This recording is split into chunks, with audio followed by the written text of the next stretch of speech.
போல் குறுகி போகும் கிறுக்கு உலகமடா. தம்பி தெரிந்து நடந்து கொள்ளடா, இதயம் இருந்த மருந்து சொல்லடா. குருத்து வழியில் வாழ்வு தேடிடும் குருட்டு உலகமடா.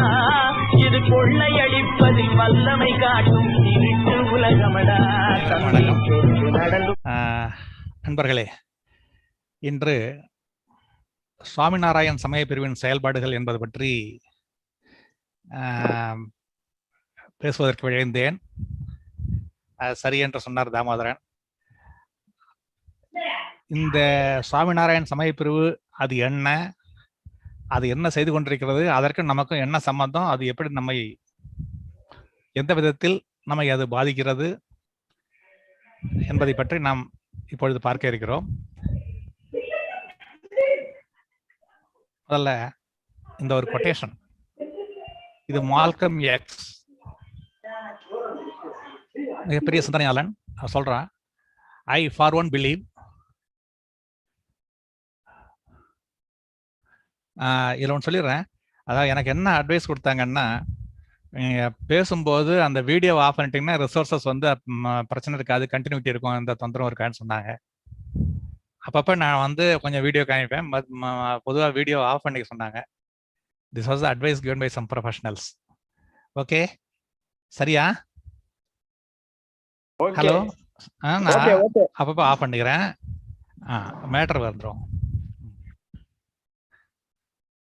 I for one believe that if you give people a thorough understanding of what confronts them, மக்கள் எதை எதை எதிர்கொள்கிறார்கள் என்பதை பற்றி மக்களுக்கு சரியாக புரிய வைத்து விட்டால், அது மட்டும் அல்லாமல் அதற்கான அடிப்படை காரணங்கள் என்ன என்பதையும் அவர்களுக்கு தெரிய வைத்து விட்டால், மக்கள் அவர்களே ஒரு திட்டம் தீட்டிக் கொள்வார்கள். அவர்கள் திட்டம் தீட்டிக் கொள்ளும் பொழுது நடவடிக்கைகள் தானாக விளைவுகள் வந்து சேரும். அதனால மக்கள்கிட்ட உண்மைகளை கொண்டு சேருங்கள். இதை பெரியாரும் சொல்லியிருக்கிறார். ஆக்சுவலா பெரியார் முன்னாடி சொன்னார், மார்க்கம் எக்ஸ் பின்னாடி. பெரியார் என்ன சொன்னார்னா, சட்டத்தை பத்திலாம் நீ கவலைப்படாத, மக்கள்கிட்ட போய் உண்மைகளை சொல். மக்கள் வந்து உண்மைகளை தெரிந்து கொண்டார்கள், சட்டம் அவர்களுக்கு பின்னே நொண்டி கொண்டு வரும் அப்படின்னார். அதனால மக்கள்கிட்ட போய் நீங்கள் எதனால் பாதிக்கப்பட்டிருக்கிறீர்கள், என்ன உங்களுக்கு என்ன பாதிப்பு உங்களுக்கு இருக்கிறது என்பதை நாம் அவர்கள்ட்ட உணர்த்த வேண்டிய தேவை இருக்கிறது.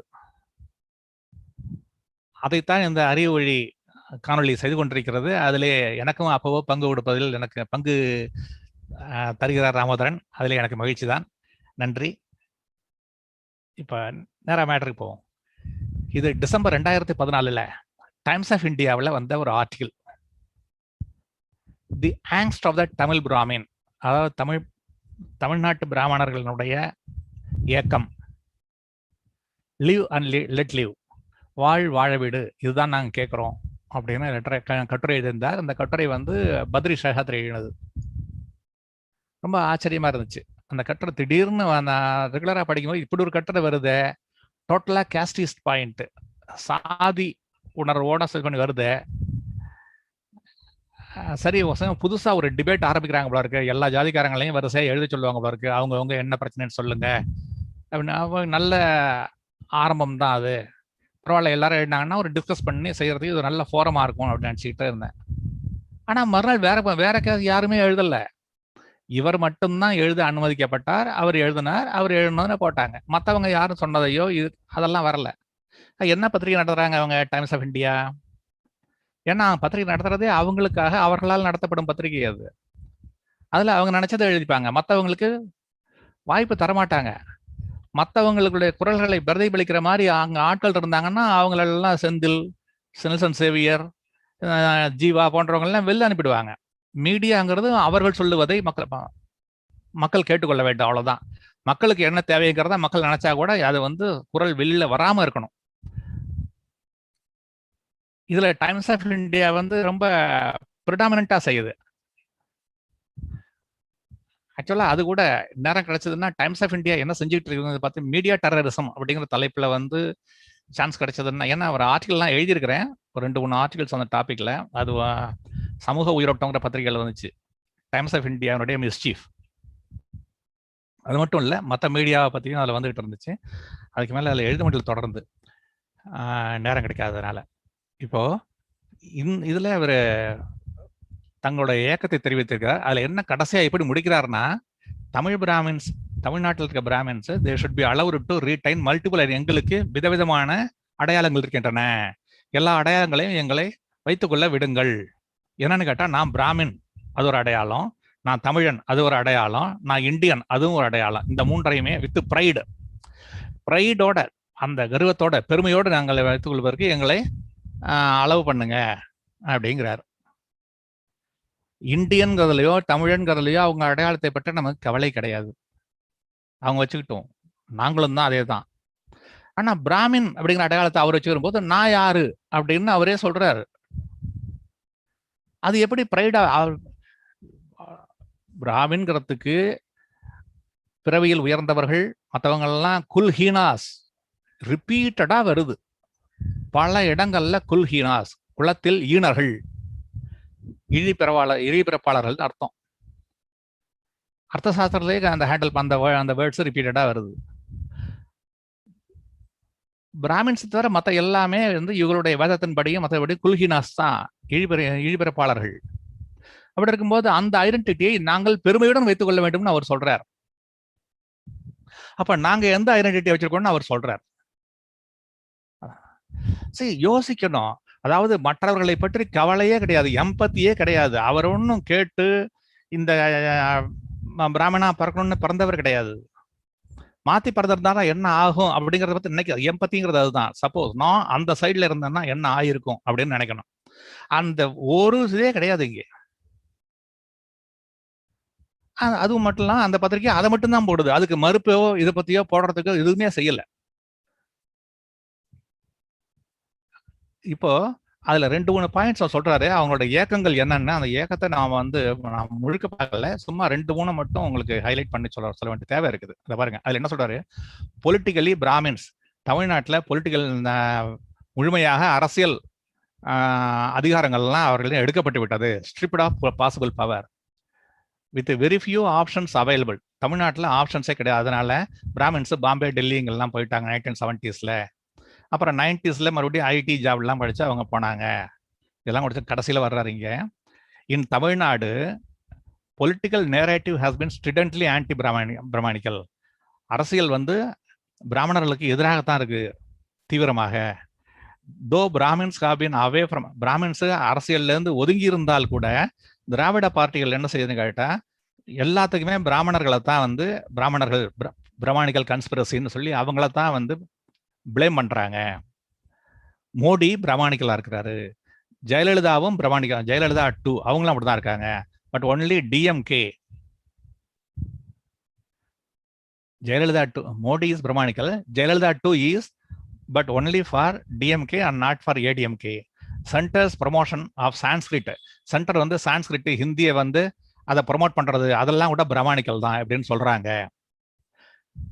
காங்கிரஸ் அல்லது பிஜேபி அது ரெண்டுமே எல்டிடிக்கு எதிராக ஒரு நிலை எடுத்தது, உடனே அதுவும் பிரமாணிக்கல்ங்கிறாங்க. மார்க்கெட் எக்கானமி, குளோபலைசேஷன் எல்லாம் பண்றாங்க, அதுவும் பிரமாணிக்கல்ங்கிறாங்க. தமிழ்ல தமிழ் மூவிஸ் எல்லாம் பிராமின்ஸை ஒரு தவறான வெளிச்சத்தில் காண்பிக்கின்றன, பேட் லைட்ல. இப்ப ஜீவான்னு ஒரு சினிமா வந்துச்சு, அதுல பிரமாணிக்கல் கன்ஸ்பிரசினால தான் நான் பிராமின் கிரிக்கெட் பிளேயர் எல்லாம் ஸ்டேட் டீம்ல போக முடியலன்னு அதுல காமிக்கிறாங்க. பிராமணர்கள் 2000 ஆண்டுகளாக நான் பிராமின்ஸை சப்ரஸ் பண்ணியிருந்தாங்க, அவங்களுக்கு கல்வி மறுத்தாங்க, மற்ற சலுகைகள்லாம் மறுத்தாங்கன்னு சொல்லி அதை எல்லாரும் நம்ப வச்சிருக்காங்க. Gained currency taken for granted, எல்லாருமே அதை ஆமா அப்படின்னு ஒத்துக்கிறாங்க. அதுக்கு நோ ப்ரூஃப் இருக்கு, அதுக்கு சான்றெல்லாம் தேவையில்லை, அதுக்கு ஃபர்தர் மேல ஆராய்ச்சி எல்லாம் தேவையில்லை அப்படிங்கிற லெவல்ல இருக்குது அது. Even OBC violence on Dalits, ஓபிசிக்கும் தலித்துக்கும் தகராறு நடக்கும்போது வயலன்ஸ் இருந்துச்சுன்னா அதையும் பிராமினிசம் தான் கொண்டு வர்றாங்க. All the evils of caste system எல்லாம் பிராமணர்களாலன்னு சொல்றாங்க. அதனால அவங்க தான் இந்த வயலன்ஸுக்கும் பொறுப்பு அப்படின்னு அவங்க சொல்றாங்க. பிராமின்ஸ் ஆர் பிராமின்ஸ் சொல்றாரு, முடிக்கிறார் அந்த கடைசி பராவில். Brahmins are unlikely to demand any kind of reservation in education. எஜுகேஷன்லையோ ஜாப்லையோ பொலிட்டிக்கல் ஸ்பியர்லையோ நாங்கள்லாம் ரிசர்வேஷன் கேட்கறதுக்கு வாய்ப்பு இல்லை. ஆல் தே வுட் லுக், நாங்கள் கேட்குறாங்க கேட்டால் ஆமனபிள் கிளைமேட், நாங்களே வாழறதுக்கு ஒரு சாதகமான ஒரு சூழ்நிலையை உருவாக்கும் climate, where they can like மற்றவங்க மாதிரியே அவங்கள வந்து சொசைட்டிக்கு நாட்டுக்கு வந்து தங்களுடைய பங்கை அளிப்பதற்கு வாய்ப்பை தாருங்கள். ஒரு லிபரல் கண்ட்ரியா இருக்க இடத்துல வந்து we would like communities like Muslims, Christians, Parsis, Jains இவங்கெல்லாம் அவர்களுடைய மதம், நம்பிக்கை, அவர்களுடைய ட்ரெடிஷன், கஸ்டம்ஸ், அவங்களுடைய ட்ரெஸ், அட்டையர், லாங்குவேஜ், அவங்களுடைய ப்ராக்டிஸ் இதெல்லாம் பாதுகாத்து வச்சுட்டு இருக்காங்க. அதே மாதிரி எங்களுக்கும் அதே ஃபெசிலிட்டிஸை பிராமின்ஸுக்கும் கொடுங்க. The same has to be extended to the brahmins of Tamil Nadu. They should be allowed to retain multiple identities. அவர்களுக்கு இந்த 3 அடையாளங்கள் வேணும். மல்டிபிள் பல ஐடென்டிட்டிஸ், அதாவது பிராமின், தமிழ், இந்தியன் 3ஐயும் நாங்கள் வச்சிருக்கணும் வித் ப்ரைட். அதனால தமிழ்நாட்டில் உள்ள பொலிட்டிக்கல் சிஸ்டம், அந்த அட்மாஸ்பியர் வந்து மாற வேண்டும் அப்படின்னு முடிச்சிருக்காருங்க 2014. இந்த பேசிஸ்ல தான் எனக்கு நான் பேச போறோம். அவர் ஹிந்து ஐடென்டிட்டி கேட்கல, அவர் பிராமின் ஐடென்டிட்டி கேட்கிறார். Tamil identity, Indian identity no problem. அவர் பிராமின் ஐடென்டிட்டி கேட்கும்போது naturally he is rubbing. Shakespeare சொல்லுவாரு, you are rubbing the sore when you should bring the plaster. ஒரு காயம் இருக்குது, அந்த காயத்துக்கு மருந்து போடுறதுக்கு பிளாஸ்டர் கொண்டு வரதுக்கு பதில் நீ அந்த காயத்தை மேலும் தேய்த்து விடுகிறாய் அப்படின்னு ஷேக்ஸ்பியரோட டெம்பஸ்ல வரும். அந்த மாதிரி இவங்க என்ன செய்யறாங்க, இவ்வளவு நாள் செஞ்சது இப்பவும் தொடர்ந்து செஞ்சுக்கிட்டு இருக்கிறது என்ன, அதுக்கு வந்து ஒரு இந்தியன் கான்ஸ்டிடியூஷன்ல லிபர்ட்டி, ஈக்குவாலிட்டி, ஃப்ரெட்டர்னிட்டின்னு இருக்குது. அந்த ஃப்ரெட்டர்னிட்டியை பத்தி கவலையே படமாட்டோம் அப்படின்னு சொல்லிட்டு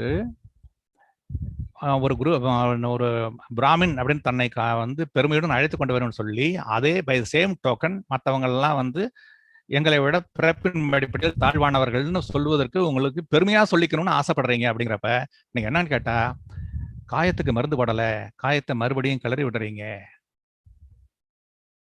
ஒரு அறிஞன் சொல்லுவான், நீ என்ன கத்தியால குத்திட்ட, 9 அங்குலத்துக்கு அந்த கத்தி என் உடம்புல பாஞ்சிருக்குது. உடனே அந்த கத்தியை உருவி 3 அங்குலம் உருவி எடுத்தாச்சு. எடுத்துட்டேன் பார் அப்படின்னு சொன்னீங்கன்னா அது சொல்யூஷன் அல்ல. இன்னொரு 3 அங்குலம் எடுத்துட்டு 6 அங்குலம் உருவி எடுத்தேன் பார் அப்படின்னா அதுவும் சொல்யூஷன் அல்ல. 9 அங்குலத்துக்கு கத்தியை சொல்லிவிட்டு 3 அங்குலமும் 6 அங்குலமும் உருவி எடுத்துன்னா கத்தியை குத்துனது அப்படிதான் இருக்குது. முதல்ல எல்லாத்தையும் எடுத்துட்டு மருந்து போட்டு காயத்தை ஆற வைக்கணும்.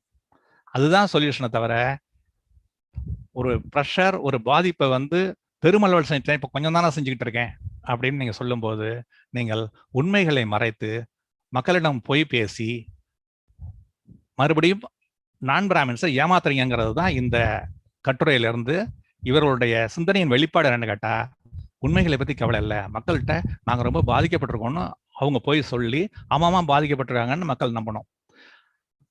இல்லை நீங்கள் பாதிக்கப்படவில்லை, இன்னும் எங்களை நீங்கள் தான் சப்ரஸ் பண்ணிட்டு இருக்கீங்கன்னு சொன்னோம்னா அது சொல்ல விடுறதில்லை. அதனால்தான் இந்த கட்டுரைக்கு மறுப்பு கட்டுரையோ இதை பற்றி இன்னொரு அதை சொல்லிட்டு வரல அந்த டைம்ஸ் ஆஃப் இந்தியாவில்.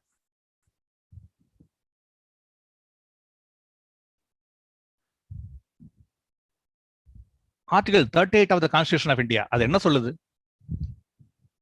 டைரக்டிவ் பிரின்சிபல்ஸுங்க. டைரக்டிவ் பிரின்சிபல்ஸ் கேட்டா ஃபண்டமெண்டல் ரைட்ஸ்க்கு அடுத்த சாப்டர்ல வருது.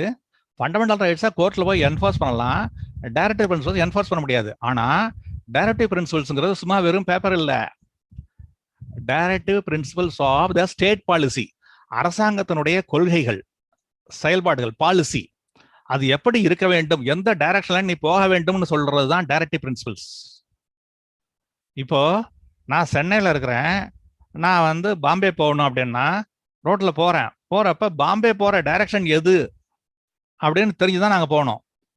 அப்ப இந்த பக்கம் போனாதான் பாம்பேன்னு ஒரு போர்டு எழுதி வச்சிருக்குதுன்னா அந்த பக்கம் பாம்பே போகணும், அதுதான் அந்த வழியா தான் நான் போகணும். அது நீ சட்டங்கள் இயற்றும் பொழுது அரசாங்கம் இயற்றும் சட்டங்கள் எல்லாம் இந்த திசையில் தான் இருக்க வேண்டும் என்று சொல்வதுதான் directive principles of state policy. இதை தூக்கி குப்பையில போட்டு சட்டம் இயற்ற முடியாது. இப்ப அந்த பேசிஸ்ல தான் இப்ப அந்த லேபர்ல கவர்மெண்ட் உருவாக்கி இருக்கிற அந்த லேபர் லா, இந்த ஃபார்ம் லா, இது எல்லாத்தையுமே நம்ம எப்படி வந்து அப்போஸ் பண்றோம்னா இது எல்லாமே டைரக்டிவ் பிரின்சிபல்ஸுக்கு டோட்டலா எகேன்ஸ்டா இருக்குது. ஆர்டிகல் 39 சில பேரை மட்டும் பணக்காரர்களாக்காத டிஸ்ட்ரிபியூட்டிவ் ஜஸ்டிஸ்னு ஒன்று இருக்குது. நீங்க எல்லாருக்குமே வந்து நேச்சுரல் கண்ட்ரியோட ரிசோர்சஸ் வந்து பரவலா கிடைக்கிற மாதிரி சட்டம் இயற்ற வேண்டும்னு சொல்லியிருக்கும் போது அதெல்லாம் விட்டுட்டு அம்பானி அதானியை மட்டும் பணக்காரனாக்குவதற்காக சட்டம் இயற்றிக் கொண்டிருக்கிற இந்த பிஜேபி அரசு செய்யும் செயல்கள் தவறு அப்படிங்கிறது டைரக்டிவ் பிரின்சிபல்ஸ் வயலேஷன்ஸ். அதை நம்ம அதனால டைரக்டிவ் பிரின்சிபல்ஸ்ங்கிறது கவர்மெண்ட் போடும் சட்டங்கள் இந்த திசையில் இருக்கிறதா இல்லையா என்று பார்ப்பதற்கு கோர்ட்டுக்கு அதிகாரம் இருக்கிறது. கோர்ட்டுகள் பார்த்து கொண்டிருக்கின்றன. அதை நம்ம எடுத்து செல்ல வேண்டியது நமது கடமை. இங்கே ஆர்டிகல் 38 என்ன சொல்லுது? அதுல ஸ்டேட் ஷல் ஸ்ட்ரைவ், ஷல்னா மேண்டேட்டரி, கட்டாயமாக செய்ய வேண்டும், ஆப்ஷன் எல்லாம் கிடையாது. The state shall strive to promote the welfare of the people by securing and protecting as effectively as it may, எவ்வளவு முடியுமோ அந்த அளவுக்கு இது சோசியல் ஆர்டர், ஒரு சமூக அமைப்பை உருவாக்க வேண்டும். அந்த சமூக அமைப்பை உருவாக்கி அதை பாதுகாக்க வேண்டும். எப்படிப்பட்ட சோசியல் ஆர்டர்? அதுல ஜஸ்டிஸ் இருக்க வேண்டும். என்ன ஜஸ்டிஸ் இருக்கணும்? 3 justice: social justice, economic justice and political justice. All the institutions of the national life, இந்த நாட்டினுடைய எல்லா அம்சங்களிலும் இந்த விதத்தில் தான் ஒன்று சட்டங்கள் இருக்க வேண்டும். எந்த சட்டம் போட்டாலும் இதுல சோஷியல் ஜஸ்டிஸ் இருக்கா, எகனாமிக் ஜஸ்டிஸ் இருக்கா, பொலிட்டிக்கல் ஜஸ்டிஸ் இருக்கான்னு பார்த்து தான் அந்த சட்டத்தை ஏற்றணும். சும்மா நீங்க மட்டும் நினைச்சதெல்லாம் செஞ்சுட்டு இருக்க முடியாது. ஆனா செஞ்சுக்கிட்டு இருக்காங்க. ஃபார் எக்ஸாம்பிள் இடபிள்யூஎஸ் ரிசர்வேஷன்லாம் அதுதான். அதுல சோஷியல் ஜஸ்டிஸை பார்க்கல அவங்க. இப்போ சதுர்வர்ணா சிஸ்டம் இருக்கு. சதுர்வர்ணா சிஸ்டம்ங்கிறது வந்து இந்த கண்ட்ரியில மட்டும்தான், உலகத்திலேயே இந்த நாட்டில் மட்டும்தான் இருக்குது. அது வந்து ஒரு நாகரிக ஒரு சமுதாயத்துக்கு அடையாளம் அல்ல. இந்தியாவில் நாங்கள்லாம் வந்து மக்களை 4 விதமாக பிரித்திருக்கிறோம்னு உலக நாட்டில் வேற எந்த நாட்டில் போய் சொன்னாலும் அவன் சிரிக்கிறான். ஆனா அதை பற்றி அவமான உணர்வு கிடையாது. அங்கேயும் போய் அவங்களையும் இதே வந்து பிரிக்கிறதுக்கு நடவடிக்கை எடுத்துக்கிட்டு இருக்காங்க. செயல்பாடுகள்லாம் அங்க போய் கேஸ்ட பரப்புறாங்க. இப்ப அமெரிக்காக்காரன் கதறாங்க. இப்போ religious institutions should get rid of it first. எந்த மதம் சதுர்வர்ணத்தின் பேஸ்ல இருக்குதோ அது வந்து அந்த மதம் செய்வது தவறு என்று சொல்ல வேண்டும். மதம் தான் சொன்னுச்சு உலகம் உருண்டை அல்ல தட்டையானது, இல்ல உலகம் உருண்டை தான் அப்படிங்கிற கலீலியோ, நீ சொல்றது தப்பு அப்படின்னு சொல்லி அவரை தண்டித்தது. அப்போ அதே அந்த மதம் 1992ஆம் ஆண்டு அதே போப் அந்த ஃபைல 1500 அந்த வருஷத்து ஃபைல எடுத்து கலீலியோ தண்டிக்கப்பட்டது தப்பு என்று கையெழுத்து போடுறார். டிவியில காமிச்சான், பிபிசியில. நீங்க என்னைக்காவது சதுர்வர்ணா சிஸ்டம் தப்பு அப்படின்னு எந்த சங்கராச்சாரியாரும் சொல்லியிருக்காரு இன்னைய வரைக்கும்? அதை நியாயப்படுத்துறீங்க, அது கீதையில சொல்லியிருக்காருங்கிறீங்க, அந்த ஐடென்டிட்டி அப்படியே மெயின்டைன் பண்றீங்க. அந்த ஐடென்டிட்டியை நான் கர்வத்தோட வச்சுக்கணும், வந்து எனக்கு பெருமையோட நான் அதை சொல்வதற்கு எனக்கு உரிமை வேண்டும் அப்படின்னு சொல்லி பத்ரி சேஷாத்ரி டைம்ஸ் ஆஃப் இந்தியாவில் எழுதுறாரு.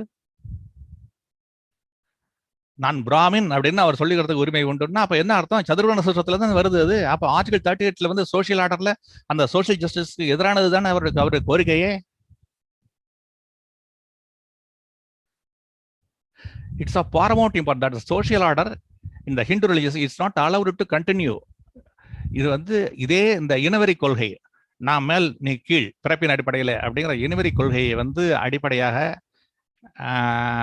தொடர்ந்து கண்டினியூ பண்ணுவதற்கு வழிவகுக்கிறது இந்த பிராமின் நான் பிராமின் இந்த அடையாளங்கள். இந்த அடையாளங்கள் நீக்கப்பட வேண்டும்.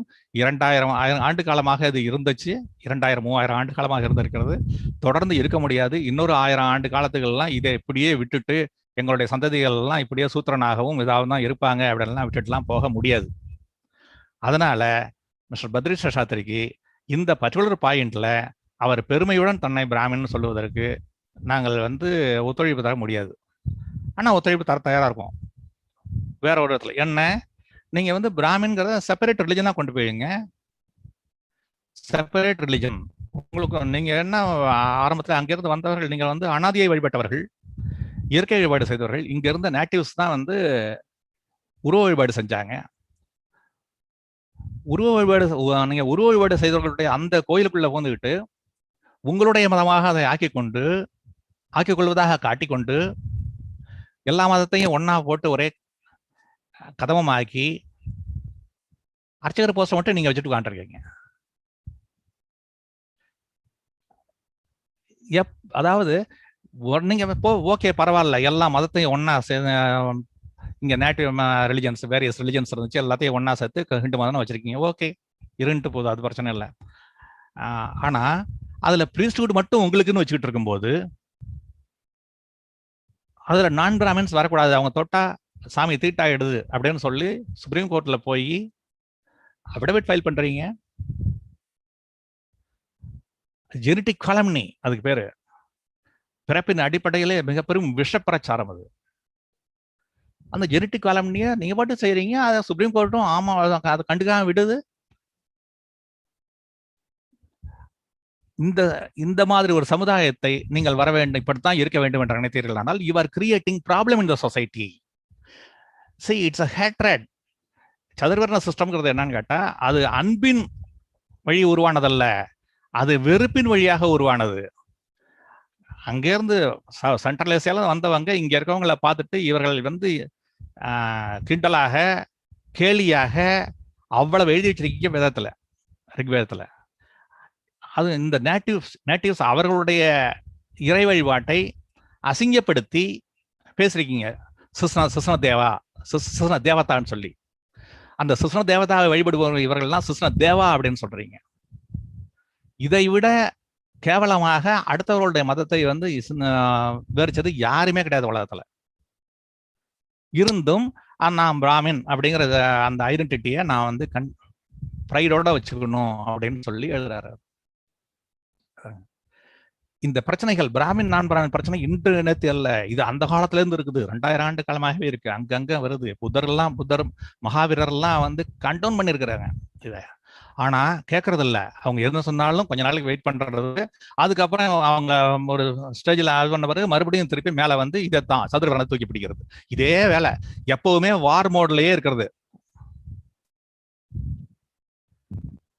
அது பாருங்க, 1920ஆம் ஆண்டு டிசம்பர் நாக்பூர்ல காங்கிரஸ் கட்சி வந்து மீட்டிங் போடுது.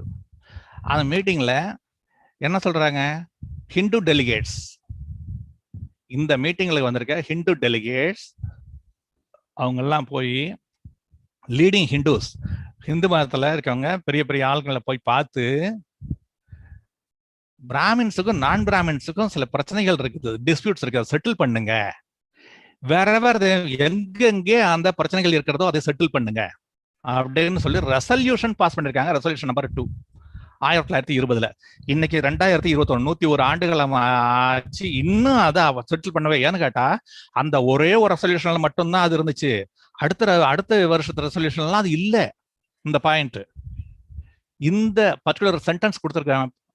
இதுக்கு முன்னாடி பாத்தீங்கன்னா, இதுக்கு முன்னாடி ப்ரிசீடிங் போர்ஷன்ல என்ன இருக்குன்னு கேட்டா, ஹிந்துக்களுக்கும் முஸ்லிமுக்கும் உள்ள பிரச்சனைகள் என்ன அப்படிங்கறத பேசி தீர்த்துக்கணும். ஓகே, அடுத்ததுதான் இது வருது. அதே இதுல வந்து ஹிந்துஸ் அவங்களுக்குள்ளேயே பேசி தீர்த்துக்கணும். பிராமின்ஸுக்கு நான் பிராமின்ஸ் உள்ள பிரச்சனை இருக்காங்க. அழகான beautifully worded, cleverly worded sentence, ரொம்ப நேர்மையான ஒரு ஸ்டெப் எடுத்திருக்காங்க. ஏன் 1920 அதை எடுத்தாங்கன்னா, 1916 தான் நான் பிராமின் மேனிஃபெஸ்டோ வருது. வந்தது மட்டும் இல்ல, இங்க இந்த ஜஸ்டிஸ் பார்ட்டி இதெல்லாம் வந்து இங்க மிக பெரும் அளவுல செயல்பட்டு இருக்காங்க. காங்கிரஸ்லயும் அங்க டிசன்ட், பொலிட்டிக்கல் டிசன்ட் நிறைய வந்துட்டு இருக்கு வித்தின் காங்கிரஸ் கட்சி நடத்த முடியுமா அப்படிங்கிற பிரச்சனை அது வந்து மிகப்பெரிய அளவுல அது தகராறு வந்துட்டு இருக்கு வித்தின் காங்கிரஸ் கட்சி மாநாடுகள் போடும்பொழுதெல்லாம் முதல் நாள் பொலிட்டிக்கல் கான்ஃபரன்ஸ், மறுநாள் சோசியல் கான்ஃபரன்ஸ் போடுவாங்க. அந்த சோசியல் கான்ஃபரன்ஸ் போட்டா அதை நான் எரிப்பேன் அப்படிங்கிறாரு. யாரு? திலகர். நடந்துச்சா இல்லையா? அந்த சிச்சுவேஷன்ல தான் இப்ப இவங்க என்ன செய்யறாங்க, இது வந்து முதல்ல இந்த டிஸ்பியூட்லாம் செட்டில் பண்ணுங்க, பிராமின் நான் பிராமினுக்கு எங்க எங்க இந்த பிரச்சனை இருக்கோ அந்த இடத்துல செட்டில் பண்ணுங்க, பேசி தீர்த்துங்க. இந்த ரெசல்யூஷன் இன்றைய வரைக்கும் இது செயல்படுத்தப்படவில்லை. அதை செயல்படுத்துவதற்காகத்தான் இப்பொழுது இங்கே அரிய வழி காணொலியில் நாம் பேசிக் கொண்டிருக்கிறோம். இதுல இந்த காங்கிரஸ் கட்சி இந்த போட்ட ரெசல்யூஷன்ல பாருங்க என்ன மெயின் ஆஸ்பெக்ட்ஸ்னா, பிராமின் நான் பிராமின் 2 டிவிஷன் இருப்பதை காங்கிரஸ் ஒத்துக்கொள்கிறது அபிஷியலா. காங்கிரஸ்னா ஒரு பொலிட்டிக்கல் பார்ட்டி கிடையாது இன்னைக்கு இருக்க மாதிரி. அன்னைக்கு தேதியில Congress was a movement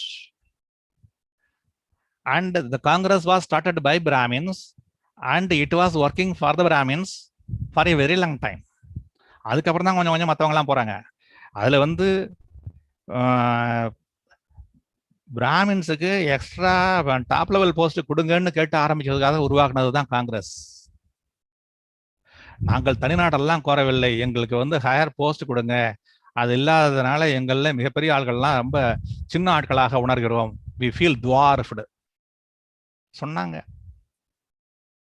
Royal expenditure கமிஷனுக்கு முன்னாடி கோகலே சொல்றாரு, சுரேந்திரநாத் பானர்ஜி அவரும் சொல்றாரு, அதே வார்த்தையை சொல்றாரு அதே மாதிரி. அதனால அன்றைய தேதியில வெள்ளைக்காரர்களுக்கு எதிராக அவன் சுதந்திரம் அடையணும் அப்படிங்கிற மாதிரி மூவ்மெண்ட் வரும்பொழுது, பில்டப் ஆகும்போது நான் பிராமின்ஸ் நிறைய பேர் சேர்றாங்க, சேர சேர பெரிய மூவ்மெண்ட் ஆகும்போது அப்ப இந்த பிரச்சனைகள் வருது. அந்த சூழ்நிலையில தான் இந்த ரெசல்யூஷனை பாஸ் பண்ணுது 1920ஆம் ஆண்டு காங்கிரஸ். ஏன்னா நமக்குள்ள ஒரு பிரிவு வந்துடக்கூடாது அப்படின்ட்டு. ஸோ பிராமின் நான் பிராமின் அந்த டிவிஷனை அது ஒத்துக்கிட்டாங்க காங்கிரஸ் பார்ட்டியில. ரெண்டாவது அதுங்க ரெண்டு பேருக்கு நடுப்புற சில பிரச்சனைகள் இருக்குங்கிறதையும் ஒத்துக்கிட்டாங்க. மூணாவது அந்த பிரச்சனைகளை பேசி தீர்த்துக்குவோம் அப்படின்னு சொல்லி அதையும் ஒத்துக்கிறாங்க அதுல. ஆனா அதுக்கப்புறம் ஒன்றும் செய்யல. No efforts of so far been made, இன்றைய வரைக்கும் செய்யல. அந்த அப்பார்த்தைட் பாலிசி கண்டினியூ ஆகிட்டு இருக்கு. இத பாருங்க, இதுதான் அந்த புத்தகம் 35வது session of the Indian National Congress. இதுல இதான் செகண்ட் ரெசல்யூஷனுடைய பின்பகுதி. இந்த பகுதியில் தான் வந்து முஸ்லிம்ஸ் உள்ள பிரச்சனை, ஹிந்து முஸ்லிம் பிரச்சனையும். திஸ் காங்கிரஸ் கால்ஸ், படிக்கிறேன் பாருங்க, this Congress calls upon public associations to advance Hindu Muslim unity. யாரை கேட்கறாங்க?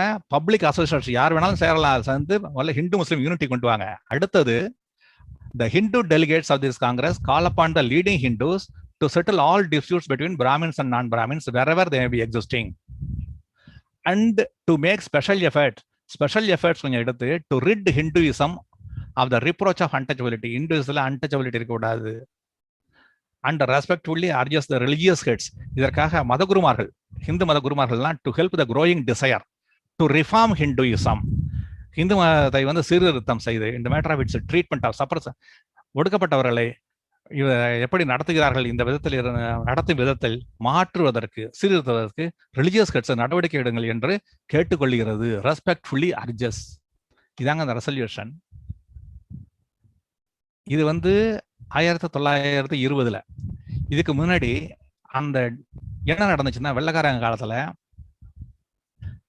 கிரிமினல் லா கொண்டு வர்றாங்க. ஈஸ்ட் இந்தியா கம்பெனி கிரிமினல் அவங்க இங்க வந்து எஸ்டாப்ளிஷ் பண்ண பிறகு எந்தெந்த ஏரியாவில் அட்மினிஸ்ட்ரேட் பண்றாங்களோ, சின்ன சின்ன பாக்கெட்ஸ் தான். அப்ப அந்த இடத்துல வந்து லா அண்ட் ஆர்டர் வேணும்னா லா வேணும். அது என்னங்கிறதுக்கு பார்க்கும்போது இங்க இருக்கிற லாலாம் சஃபிஷியண்டா தெரியல. ஏன்னா முஸ்லிம்ஸ் அவங்க ஒரு லா சொல்றாங்க, இவங்க பிராமின்ஸ் அவங்க ஒரு லா சொல்றாங்க, நான் பிராமின்ஸ் ஒன்றும் சொல்லல. அப்பதான் அவங்க ரெகுலேஷன் 1795 ஒரு ரெகுலேஷன் ஃப்ரேம் பண்றாங்க. அந்த ரெகுலேஷன்ஸ் அது வந்து ஜஸ்ட் நம்மளுடைய இந்த இந்தியன் பீனல் கோட் இருக்கு இல்லையா, அந்த இந்தியன் பீனல் கோடுடைய பிரிட்டிஷர்ஸ் அதெல்லாம் அதுல வந்து கொண்டு வரும்பொழுது யாரையும் கொண்டுட்டா தூக்கு தண்டனை அப்படிங்கிறது தான் அதுல இருக்குது. அப்ப பிராமின்ஸ் என்ன பண்றாங்க, பிராமணர்களுக்கு தூக்கு தண்டனை கொடுக்கக்கூடாது, what ever be the crime, நீங்க தூக்கு தண்டனை கொடுக்கக்கூடாது அப்படிங்கிறாங்க. அது எப்படியா முடியாது அப்படிங்கிறாங்க வெள்ளைக்காரங்க. இல்ல, ஏன்னா அவரை சுத்தி இவங்க தான் இருக்காங்க, கிளார்க்ல இருந்து ஆபீசர் வரைக்கும் அவங்க சபார்டினேட் ஆஃபீஸர் இவங்க இருக்கும்போது நேரா ஈஸியா இன்ஃப்ளூயன்ஸ் பண்றாங்க. பவர் சென்டர்ல இருக்கவங்க ஈஸியா அந்த கன்சர்ன்ட் ஆஃபீஸரை இன்ஃப்ளூயன்ஸ் பண்ண முடியும், செஞ்சுட்டு செய்யறாங்க. ஏன்னா அடுத்தவங்களுக்கு வெளியில் இருக்கவங்களுக்கு தெரியாது, பத்திரிகை எல்லாம் ஒன்றும் கிடையாது அப்பெல்லாம். அதனால அங்க என்ன அந்த ரூமுக்குள்ள அவங்க என்ன பேசிக்கிறாங்கிறது தான் கணக்கு. அவங்க ரொம்ப ப்ரெஷர்லாம் கொடுத்த உடனே வெள்ளைக்காரன் என்ன பண்றாங்க, அவங்க தாங்க முடியாம சரின்னு ஒரு எக்ஸம்ஷன் தராங்க. எது? காசி, பனாரஸ் அங்க மட்டும் இருக்கிற பிராமின்ஸுக்கு அவங்க என்ன தப்பு பண்ணாலும் அவங்கள தூக்கு தண்டனை கிடையாது. இது வந்து 1795ல உள்ள ரெகுலேஷன்ல இருக்கு. இருக்கு பாருங்க, இதான் ரெகுலேஷன் 1795. இதுல செகண்ட் பாரா பாருங்க. It was declared by this regulation that no Brahmin should be punished with death. But if convicted of an offense for which according to law he would be subject to ஏதாவது குற்றத்துக்காக, எந்த குற்றத்துக்கு அவருக்கு தூக்கு தண்டனையோ capital பனிஷ்மெண்ட்டோ அந்த மாதிரி குற்றம் அவர் செய்திருந்தால் அவர் நாடு கடத்தப்படுவார். இது வந்து பனாரஸுக்கு மட்டும், மேல 2வது லைன்ல இருக்கும். A court of justice vested with criminal jurisdiction had been established for the city of Banaras. அதுக்கு மட்டும் மேல எழுதி பாருங்க, administration of criminal justice in Banaras. அதுக்கு அவங்களுக்கு மட்டும் எக்ஸப்ஷன் கொடுத்தாங்க. ஆனா அதுக்கப்புறம் அங்க நடந்த கிரைம்ஸ், அந்த பனாரஸ் ஏரியாவில் மட்டும் நடந்த கிரைம்ஸை பார்த்த பிறகு இல்லை, இட் இஸ் வெரி சீரியஸ், ரொம்ப மோசமா இருக்கு நிலைமை, விட முடியாதுன்னு சொல்லி 1817ல அதெல்லாம் கிடையாது, எல்லாருக்கும் தூக்கு தண்டனை தான். 22 ஆண்டுகள் ஆச்சு. இந்த மாதிரி எல்லா சுச்சுவேஷன்லையும் பிராமின்ஸ் என்ன செஞ்சாங்கன்னு கேட்டா, நான் பிராமின்ஸை விட்டுட்டு தங்களை தனியாக பார்த்து கொண்டார்கள்.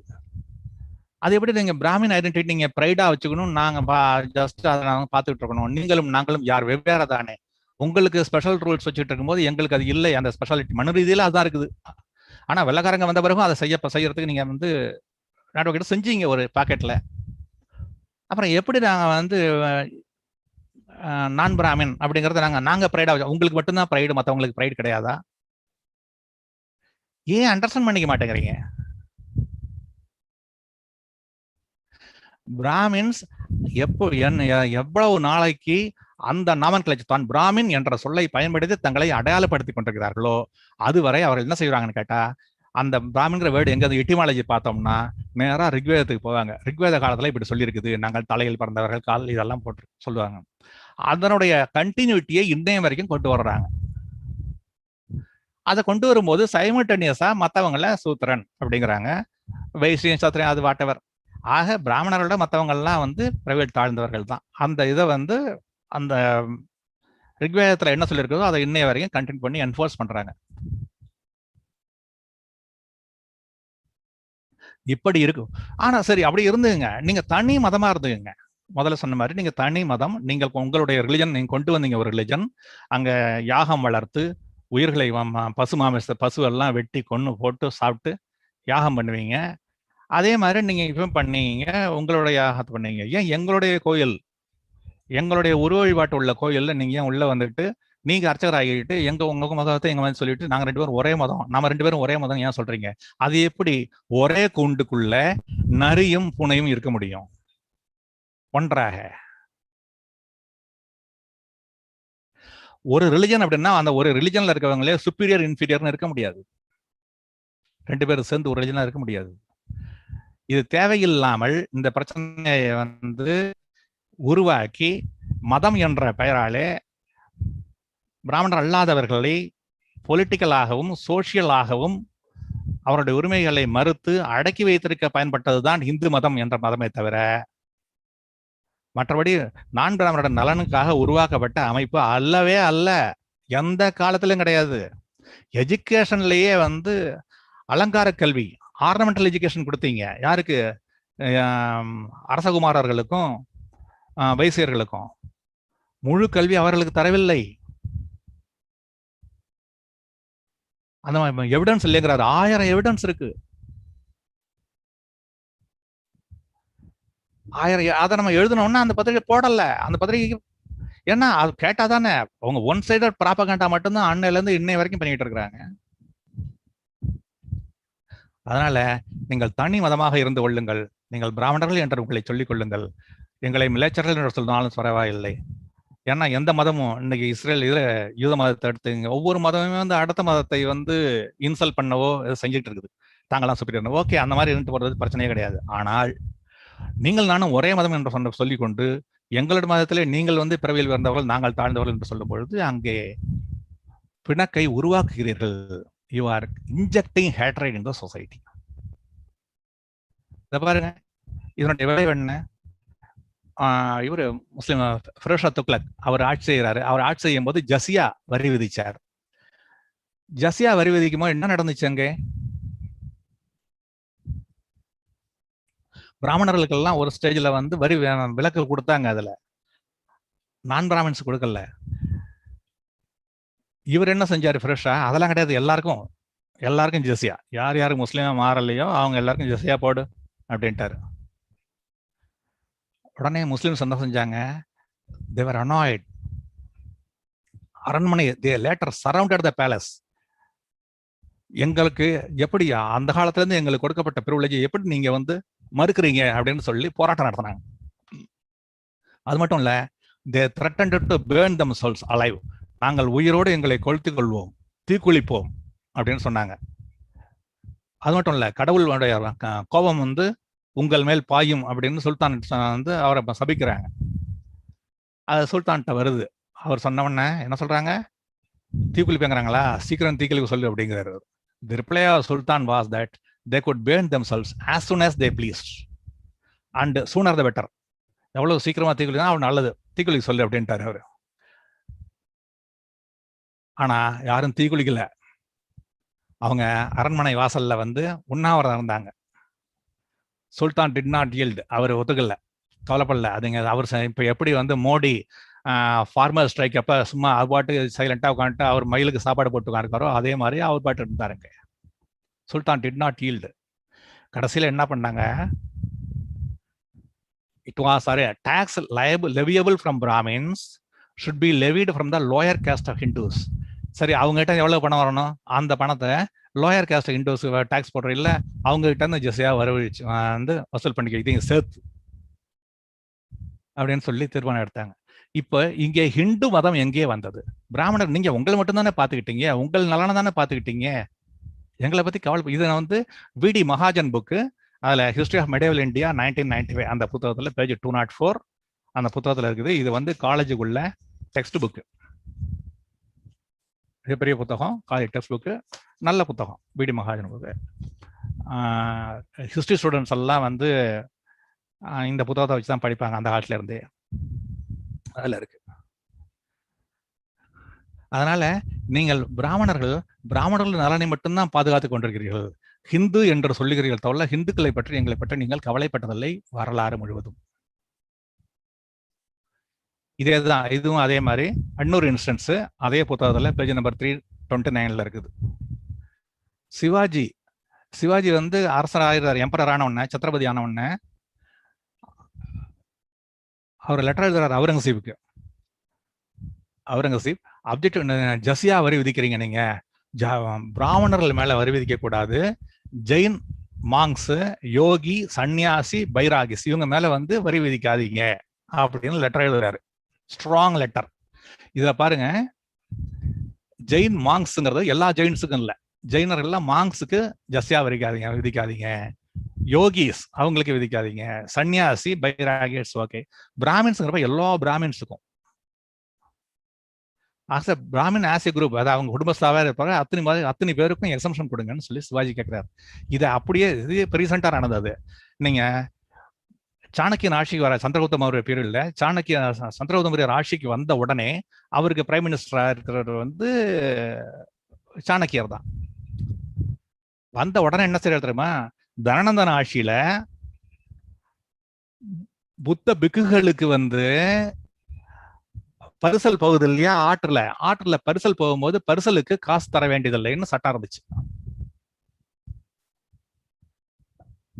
அங்க எஸ்பெஷலி மகத நாடு இருக்கு இல்லையா, அங்க கங்கை, எங்க பார்த்தாலும் ஆறுகள் இருக்கும். கங்கைன்னா ஒரே ஒரு ஆறு இல்லை, அந்த ஆறுகள் பல கிளையாறுகள். எப்படி காவேரிக்கு வந்து கோரையாறு வரைக்கும் அத்தனை ஆறுகள் இருக்குதோ அந்த மாதிரி அவ்வளவு ஆறுகள் ஊர் முழுக்க இருக்கும். எங்க அப்பெல்லாம் பாலம் கிடையாது, எல்லாம் பரிசல் தான். அந்த பரிசல்ல போறதுக்கு மக்கள் பணம் தரணும். அது ஒரு பெரிய ஒரு பிசினஸ். அது டிக்கெட்லாம் உண்டு. அது வந்து இவங்களுக்கு கிடையாது, புத்த பிக்குகளுக்கு அது கிடையாது அப்படின்னு சொல்லி கவர்மெண்ட் ஆர்டர் போட்டிருந்துச்சு. சந்திரகுப்தன் ஆட்சிக்கு வந்த உடனே சாணக்கியர் என்ன செய்தாரு? ஃபர்ஸ்ட் அந்த கன்செஷனை கேன்சல் பண்றாரு. அது மட்டும் இல்லாம வேற ஒருத்தங்க கன்செஷன் தான், Brahmins need not pay fee for that போட்ல போட் ரைடிங்க்கு எல்லா பிராமினுக்கும். தனநந்தன் வந்து எல்லா புத்த மதத்துக்காரங்களுக்கும் எக்ஸாம் பண்ணல, ஏன்னா எல்லாமே புத்த மதம் ஜெயின மதம் சேர்ந்தவங்க தான் மக்கள். அந்த மத குருமார்களுக்கு மட்டும் எக்ஸப்ஷன் கொடுத்துருந்தா. ஆனா சாணக்கிய இவர் வந்த உடனே எல்லா பிராமின்ஸும் கொடுக்குறாரு. பிராமின்ஸ் அந்த ஒரு குரூப்பை அப்படியே பாதுகாத்துக்கிறாங்க. பிராமின் ஹெர்மிட்ஸுக்கு மட்டும் சொன்னா, பிராமின் சன்னியாசி சொன்னீங்கன்னா we can understand. ஆக பிராமணர்கள் தங்களுடைய குரூப்பினுடைய மொத்த நலனை பாதுகாக்கணும், அதுக்கேற்ற மாதிரி சட்டம் ஏற்றி கொண்டிருந்தார்கள். அதைத்தான் இங்க சிவாஜி காலத்திலையும் பிராமின்ஸ் மேல ஜாத மாதிரி வைக்காத, ஜெயின்ஸ் சொல்லிருந்தாலும் I can understand. Brahmins Jains எல்லாரும் வரி வைக்கான்னு சொன்னாங்க. ஓகே, எல்லா ஜெயின்ஸுக்கும் கூட இவர் வந்து ரொம்ப கருணையோட இருக்காரு நினைக்கலாம். ஆனா ஜெயின்ஸ்ல மாங்ஸுக்கு மட்டும்தான் சொல்றாரு. அதனால் பிராமணர்கள் அந்த காலத்திலிருந்து இந்த காலம் வரை பிராமணர் அல்லாதவர்களை தங்களுடையவர்களாக பார்க்கவில்லை, மாற்றாராகத்தான் பார்த்தார்கள். பாருங்க,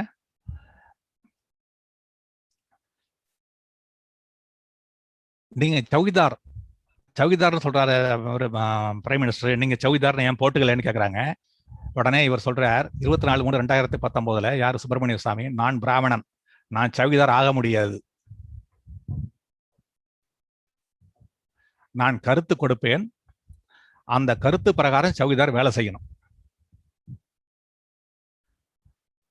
இதுதானே இப்ப, அதாவது பிராமணங்கிற ஐடென்டிட்டியை நான் விட மாட்டேன், நான் அப்படியேதான் இருப்பேன். பிராமணன் அந்த காலத்துல இந்த காலம் வரைக்கும் அவங்க வேலை செஞ்சது இல்லை, மற்றவங்களுக்கு அவங்க கமாண்ட் பண்ணி அது வேலையை வாங்கிக்குவாங்க, நான் அப்படிதான் இருப்பேங்கிறாரு. அந்த காலத்துல இந்த காலம் வரைக்கும் எக்ஸ்க்ளூசிவிட்டி, தாங்கள் தனி என்றதை அந்த தனிமை வந்து அண்ணில வரைக்கும் வச்சுக்கிட்டு இருந்தாங்க, இன்னும் வச்சுக்கிட்டு இருக்காங்க. இந்த பேக்ரவுண்ட்ல நாம இவரை பார்க்கிறோம். கணேஷ்யாம் பாண்டே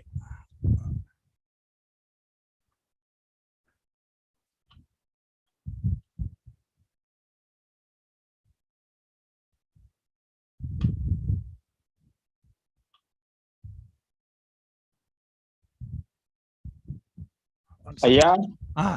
சொல்லுங்க. இல்ல அமைதியா இருக்குது என்னன்னு பார்த்தேன். அதான் ஜஸ்ட் சர்ச் பண்றேன்.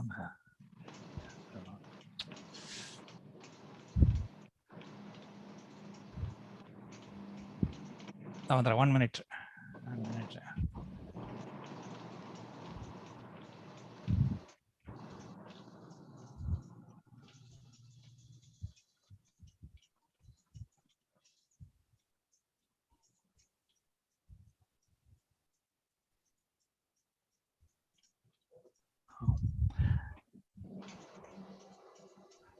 கணேஷ்யாம் பாண்டே இவர் வந்து 1781 ஆண்டு பிறக்கிறார்.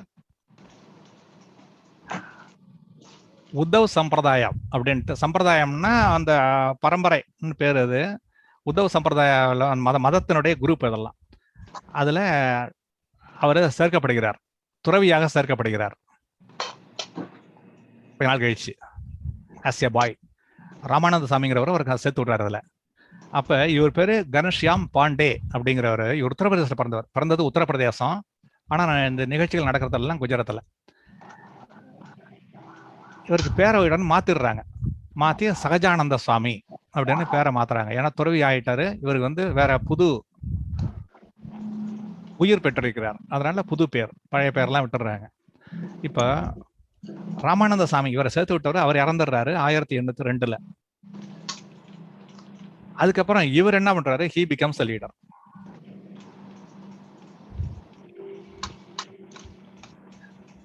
ஓகே, சகஜானந்த சாமி இவர் வந்து லீடர் ஆயிடுறாரு அந்த செக்ஷனுக்கு, அந்த உத்தவ் சம்பிரதாயத்துக்கு.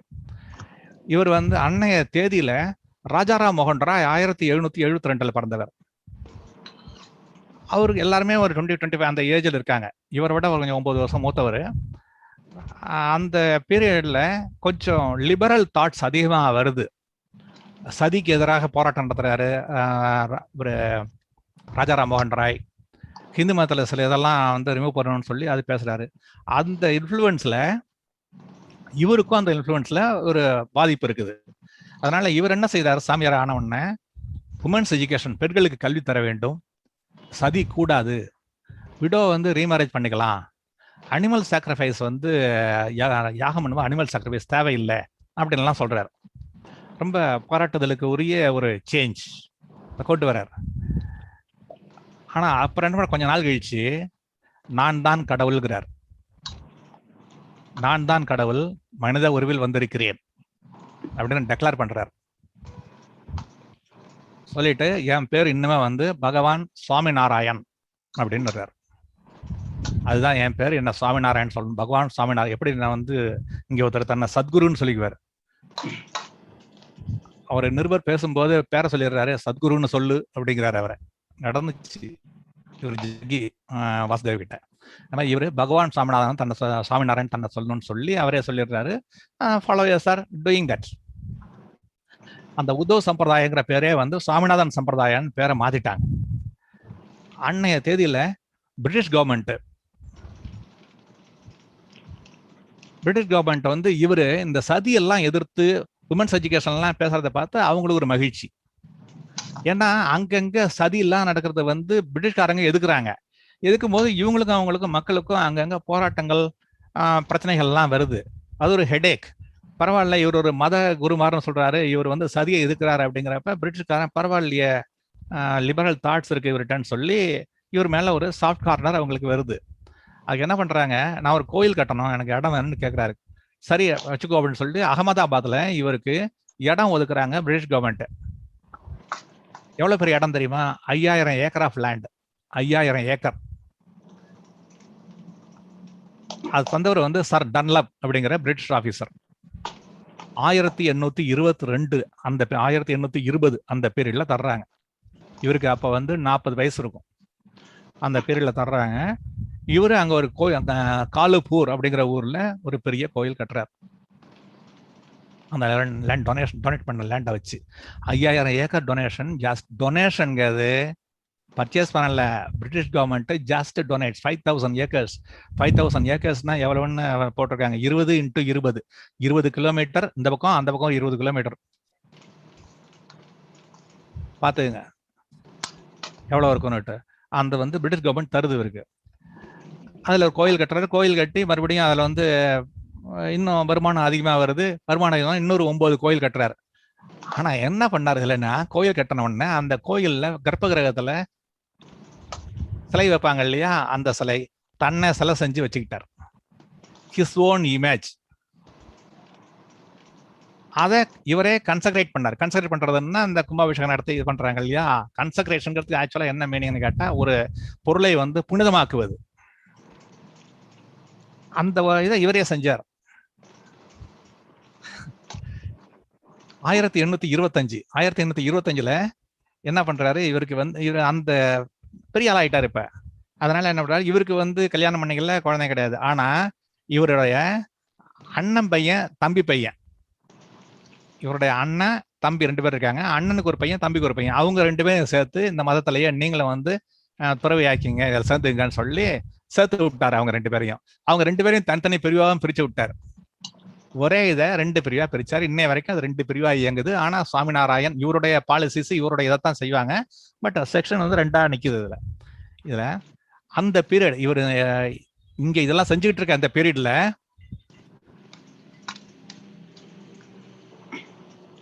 இவரெல்லாம் செஞ்சுட்டு இருக்க இந்த பீரியட்ல இங்கே கேரளாவில் 1803 அந்த பேர். அப்பதான் நங்கேலி வந்து தன் மார்பகத்தை வெட்டி கொடுத்து உயிர் ஈகம் செய்கிறாள்.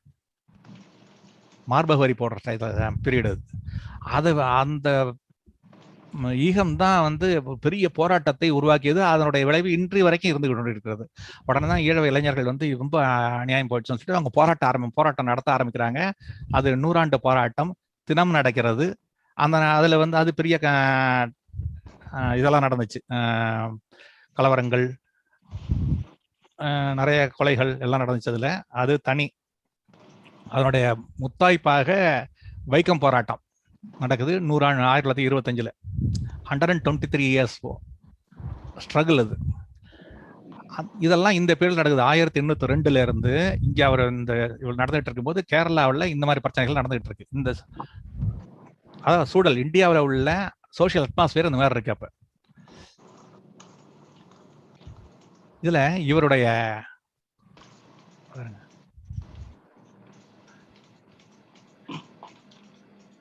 குரூப்ல இருக்கவங்க சதுர்வர்ண அமைப்பை மிக தீவிரமாக ஃபாலோ பண்றவங்க. இவருடைய சாதுக்கள் வந்து ஒரு வில்லேஜ் இன்னொரு வில்லேஜுக்கு போனாங்கன்னா அங்க பிராமணர்கள் வீட்டுல மட்டும்தான் சாப்பிடுவாங்க, மற்றவங்க வீட்டு சாப்பிட மாட்டாங்க. வைசியர்கள் வீட்டுல ஃபுட் தயார் பண்ணா சாப்பிடுவாங்க, ஆனா அது வந்து பாலால் மட்டும் தயார் பண்ணிருக்கணும், தண்ணி ஊத்தாம. தண்ணி ஊத்துறதுன்னா வைசியன் வீட்டு ஃபுட் எல்லாம் சாப்பிட மாட்டாங்க அவங்க.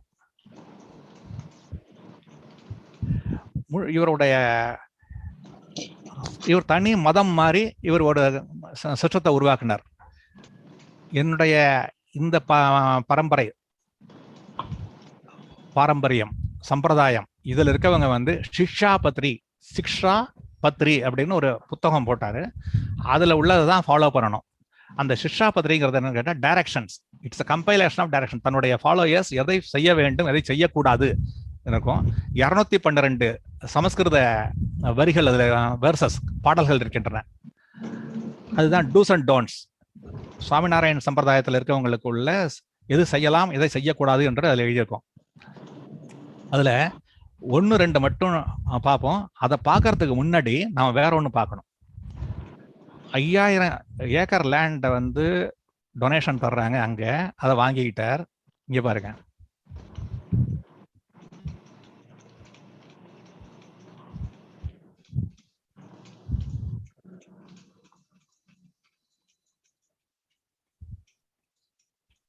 he installed an image of himself in a temple and consecrated it for worship.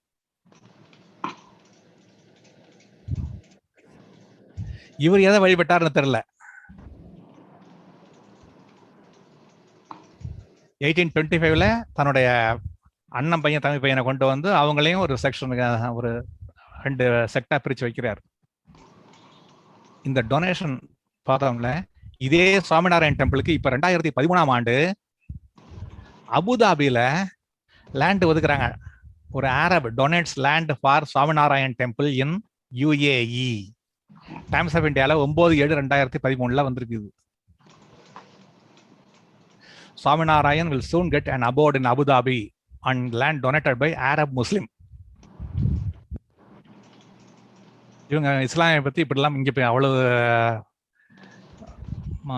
பேச்செல்லாம் பேசுவாங்க இந்த கூட்டத்தை சேர்ந்தவர்கள். ஆனா இங்க நடக்கிறது இதுதான். இது பாருங்க,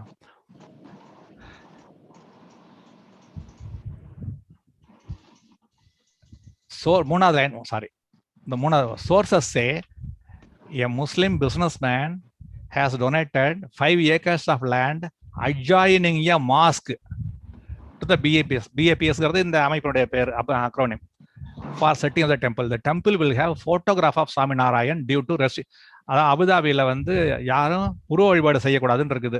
அதனால இங்க போட்டோ மட்டும் வச்சுக்கிறோம் அப்படின்னு சொல்றாங்க அவங்க. யாரு? இந்த சுவாமிநாராயண் டெம்பிளுடைய ஸ்போக்ஸ்மேன் சொல்றாரு. Talks are on. We have not decided anything yet. The team visited Abu Dhabi on an invitation from Nazim Al Qudsi, Chief Executive Officer of Invest AD. Invest AD தான் அது ஒரு இன்வெஸ்ட்மெண்ட் கம்பெனி. அந்த investment company ஏன் இவங்களுக்கு இந்த land தரத்துக்கு arrange பண்ணுது? அந்த கொஸ்டின் அது பாட்டு அப்படியே இருக்கட்டும். Let us go further. இங்க பாருங்க, தமிழ்நாட்டில் மரீனால வந்து விவேகானந்தா ஹவுஸ் இருக்குது. இந்த விவேகானந்தா ஹவுஸ் வந்து முதல்ல 5 வருஷம் 10 வருஷம் தான் எக்ஸ்டெண்ட் பண்ணி கொடுத்துட்டு இருந்தாங்க. கலைஞர் வந்து 1997 கொஞ்ச நாள் டிலே ஆயிடுச்சு. அப்புறம் கூப்பிட்டு 10 வருஷத்துக்கு எக்ஸ்டெண்ட் பண்ணி கொடுக்குறாரு 1997. ஏன்னா அந்த பில்டிங்ல வந்து 1891 விவேகானந்தர் வந்து 10 நாள் தங்கியிருந்தாராம். அதனால அவங்க பிடிச்சிட்டாங்க. அதை 2000 வந்து lease was extended further. Again it extended lease for 10 years in 2000 after the expiry of 3-year agreement. Following the relatives of method, அவங்க வந்து அந்த மடத்தை வெக்கேட் பண்றதுக்கு அவங்க விரும்பவில்லை. எப்படி விரும்புவாங்க? அங்க வந்து Central Institute of Classical Tamil, தமிழுக்காக வந்து அந்த இன்ஸ்டியூட் வைக்கிறதுக்கு அங்கே வேணும் அப்படின்னு கேட்கும்போது அதை தர முடியாதுன்னு இவங்க மறுத்துக்கிட்டு இருக்காங்க மடத்தில் அந்த இவங்க. அந்த சூழ்நிலையில் இவர் வந்து எக்ஸ்டன் பண்ணி தராரு. ஓகே, அப்போ 2010 நடக்குது இது, 10 years ஃபர்தர் எக்ஸ்டென்ஷன்.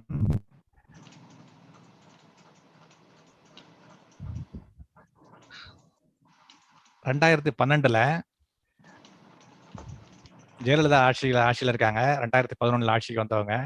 அவங்க அந்த ஃபைலை வாங்கி 2010 10 வருஷம் கொடுத்தாச்சு எக்ஸ்டென்ஷன். 2020 தான் அந்த ஃபைலை எடுக்கணும். ஆனால் அதுக்கு முன்னாடியே எடுத்து 150th இயர் பர்த் அனிவர்சரியா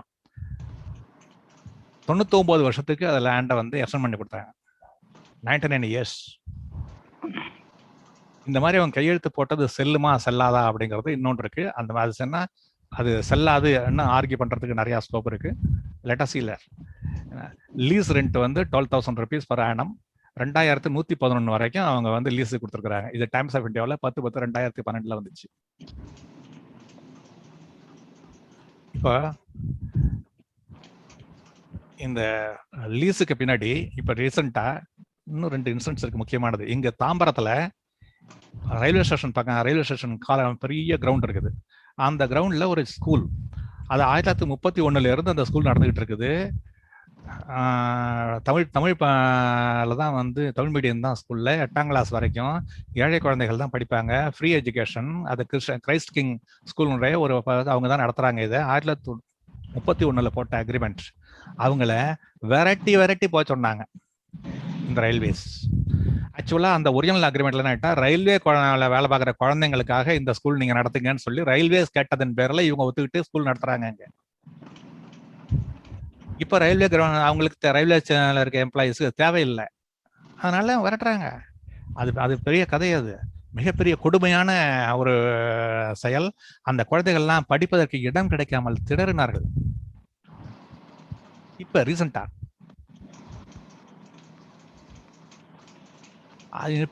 இன்னொரு கேஸ்ல இவர் என்ன பண்றாரு, அர்ஜுன் சம்பத் ஒரு போராட்டம் நடத்துவேன்னு அறிவிச்சிருந்தார். இந்த கொரோனா நாள் நடத்தல, லயலா காலேஜை வெக்கேட் பண்ணணும்னு சொல்லி. அவருடைய ஃபுல் டீட்டெயில்ஸ்லாம் என்னன்னு நான் கேதர் பண்ணல. பட் விவேகானந்தா ஹவுஸ்ல என்ன செஞ்சாங்க, இங்க என்ன செய்யறாங்க, இவர் டன்லப் வந்து இவங்களுக்கு என்ன செஞ்சார், ஜஸ்ட் டொனேஷனா கொடுத்தார். 5,000 acres, 20x20 தாம்பரத்துல இருந்து உங்களுக்கு டி நகர் வரைக்கும் வரும்னு நினைக்கிறேன். இப்ப சுவாமிநாராயண் அங்க போய் மேட்டர் போவோம். அவர் என்ன செய்யறார், சதுர்வர்ணத்தருடைய அந்த முழு வடிவத்தை இன்னும் அதிகமா பெருசுபடுத்துறார். அவருடைய ஃபாலோவர்ஸ் எல்லாம் வர்ணாசிரம தர்மத்தை மிக பெரிய கடமையாக செய்ய வேண்டும், கடமை தவறக்கூடாது அப்படின்னு சொல்லிட்டு அந்த டைரக்ஷன் கொடுக்கும்போது அதில் சொல்றாரு, ரொம்ப சீரியஸா ரொம்ப ஃபைட்ஃபுல்லா ஃபாலோ பண்ணுவாங்க. இதை சிக்ஷா 212 21வது சிக்ஷா கேட்டா, யாருமே கடவுள், டயட்டிஸ், பில்கிரிம் சென்டரு, பிராமின்ஸ், கற்புடைய பெண்டிர், சாதுக்கள், வேதங்கள் இவர்களை இழிவாக பேசக்கூடாது. சாமியை சொல்லிட்டீங்களா, கடவுளை இழிவா பேசக்கூடாது, ஓகே. பில்கிரிமேஜ் அதை பேசக்கூடாது, பில்கிரிம் சென்டர் ஊரை பத்தி ஓகே. கற்புடைய பெண்டிர் ஓகே. சாது, வேதம், பிராமின்ஸ், இது சட்டம். நன் ஷல். அடுத்தது, none shall give up dharma of one's own varna ashram, nor shall practice dharma of persons other than மற்றவருடைய வர்ணத்தை யார் வர்ணம் இருக்காங்கல்ல, அவருடைய வேலையை நீ செய்யக்கூடாது.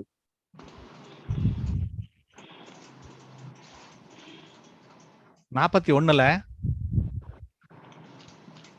my disciples who are twice born and who have been initiated as such by their acharya shall wear on their neck double-lined necklace prepared from Thulasi beads. இது மிக மிக முக்கியமானது.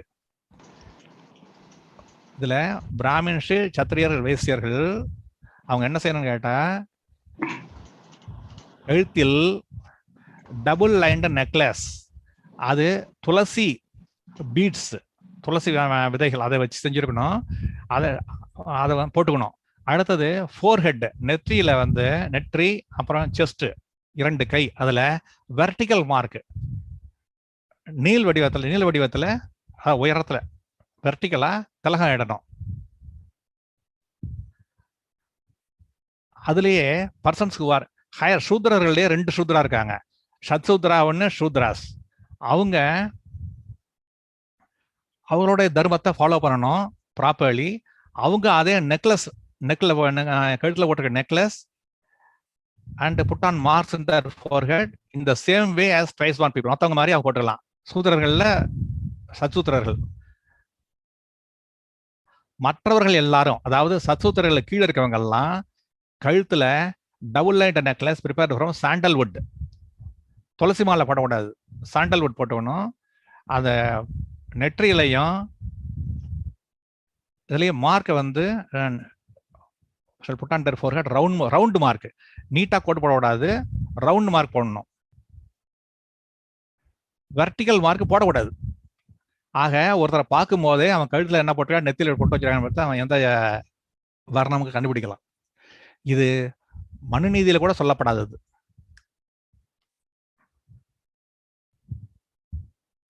Vaishya Shudra shall take to service shall go for agriculture trade. சூத்திரர்கள் வந்து மற்ற 3 வர்ணத்துக்கும் சேவை செய்வார்கள். அதெல்லாம் மனுநீதியில உள்ளது, அப்படியே வருது. இதுல those who are rich shall perform non-violent sacrifice Vishnuyaga, they shall feed Brahmins.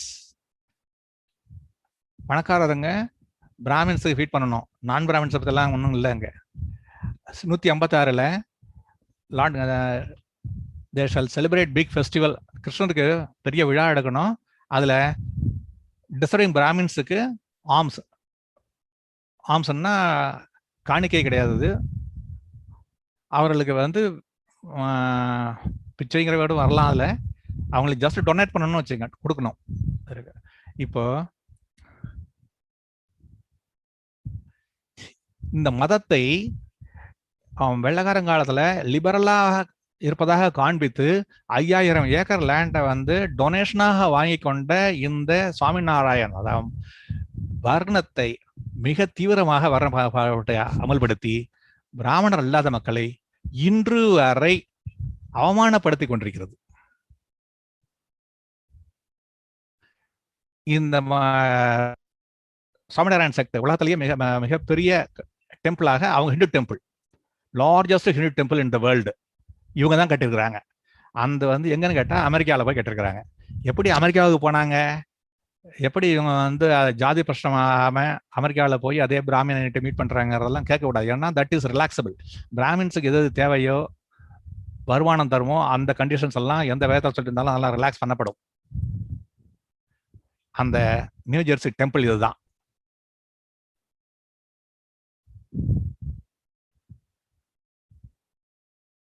இது அதுக்கப்புறம் லண்டன்ல ஒரு கோயில் கட்டினாங்க. இது லண்டன் கோயில், சுவாமிநாராயண் டெம்பிள். இது அட்லாண்டா, இது டெல்லி, இது டான்சானியா, இது டொராண்டோ,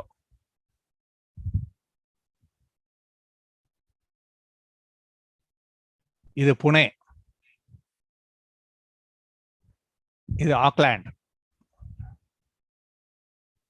இது ஆக்லாண்ட்,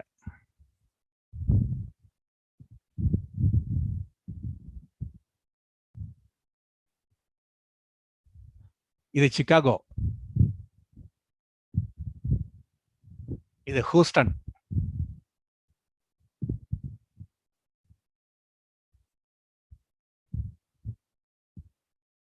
இது லாஸ் ஏஞ்சல்ஸ்,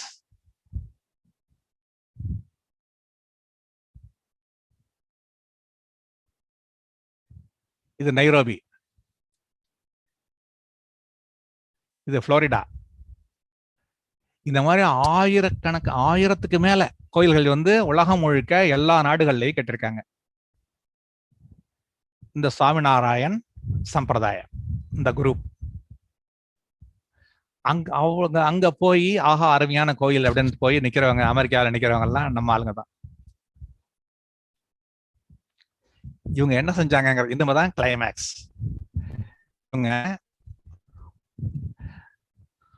1956 மகாராஷ்டிரா டெம்பிள் என்ட்ரிக்காக சட்டம் கொண்டு வருது. எங்க 1925 இங்க வைக்கம் போராட்டம் நடக்குது. அதுக்கப்புறம் ஒவ்வொரு ஸ்டேட்டா இந்த மாதிரி கோயில் எல்லாம் நுழையலாம் அப்படின்னு சொல்லி சட்டங்கள் கொண்டு வர்றாங்க. மகாராஷ்டிராவிலையும் அம்பேத்கர் போராட்டம் நடந்துச்சு.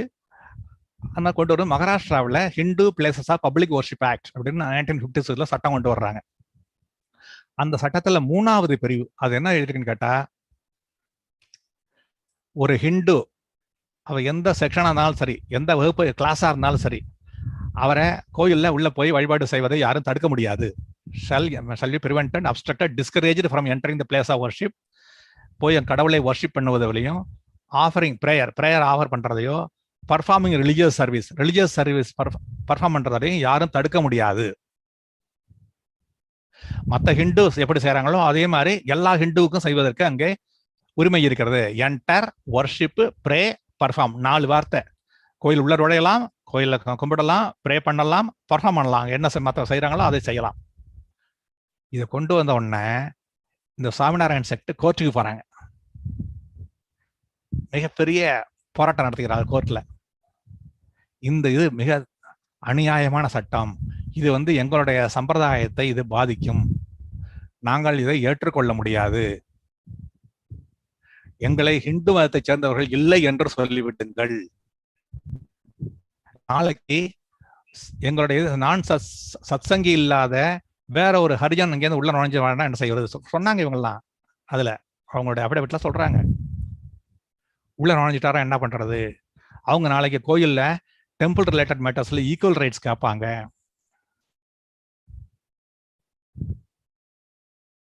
அதனால நான் ஹிந்து மதத்துல இருந்து நாங்க விலகுறோம், எங்க இல்லைன்னு சொல்லுங்க அப்படின்னு சொல்லி கோர்ட்ல கேஸ் போடுறாங்க. அப்ப சுப்ரீம் கோர்ட் என்ன சொன்னிச்சு, இல்லை, நீ ஹிந்து மதம் தான், அதனால அந்த சட்டம் செல்லும் அப்படின்னுச்சு. அதோட விடல, அந்த டைம் சொல்லுது என்னன்னு கேட்டா, வென் ஃபர்தர் என்ன சொல்றாங்க,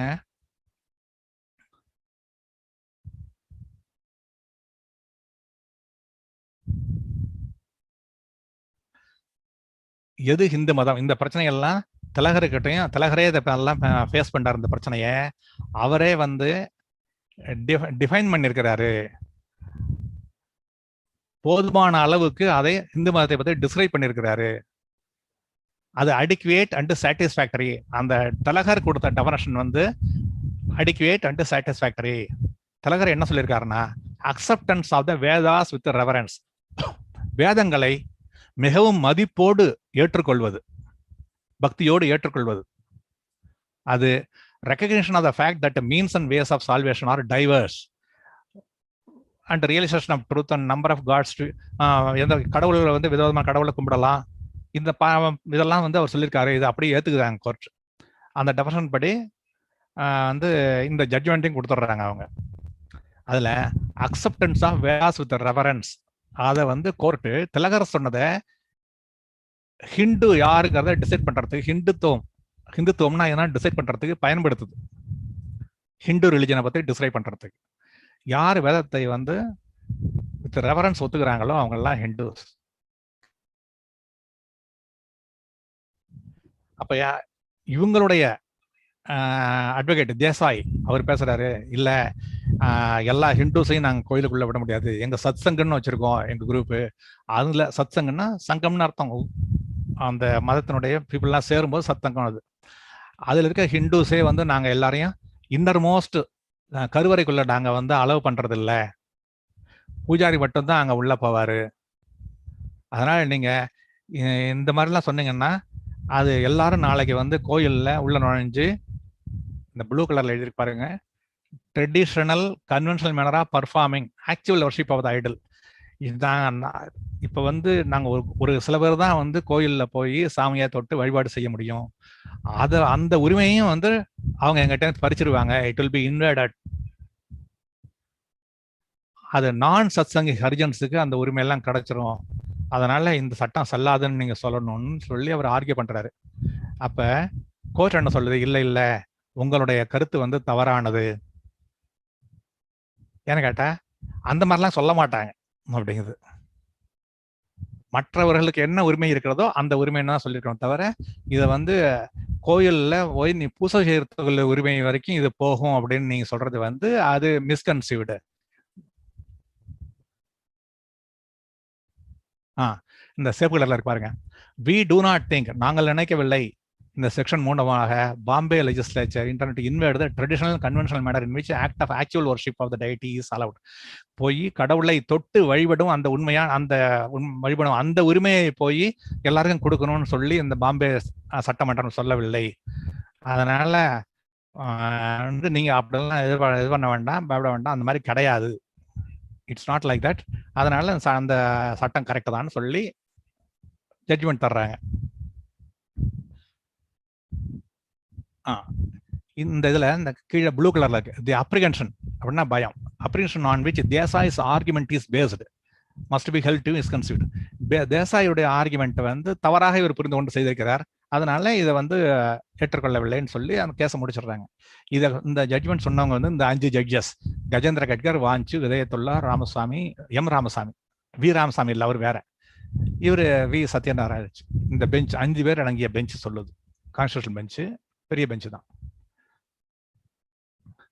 ஆனா என்னன்னு கேட்டா பல பேர் உரிமை அங்க உண்மையை சொல்லல. என்ன உரிமை? அங்க கோர்ட்டுக்கு வந்து அவங்களுக்கு முன்னாடி என்ன ஃபேக்ட்ஸ் இருக்கோ அதை வச்சுதான் ஜட்ஜ்மெண்ட் தர்றாங்க. உண்மை என்னன்னு கேட்டா கடவுளை தொட்டு வழிபடும் உரிமை வந்து வைத்திருந்தவர்கள் பிராமணர் அல்லாதவர்கள்.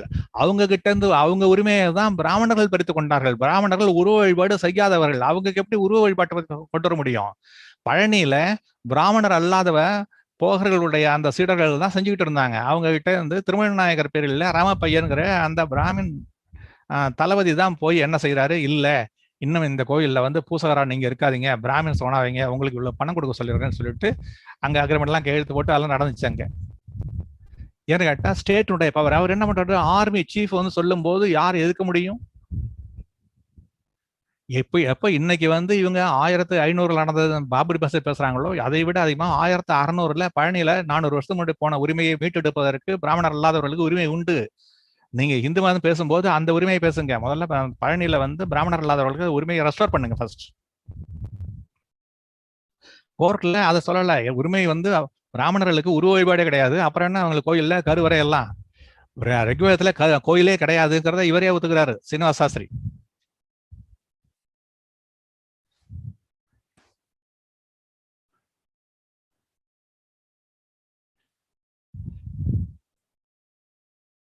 அதனாலதான் மகாவீரர், புத்தர், வள்ளலார் எல்லாருமே வந்து வேதத்தை எதிர்க்கிறாங்க. வேதம் வந்து வெறுப்பை வளர்ப்பது அப்படிங்கிறாங்க.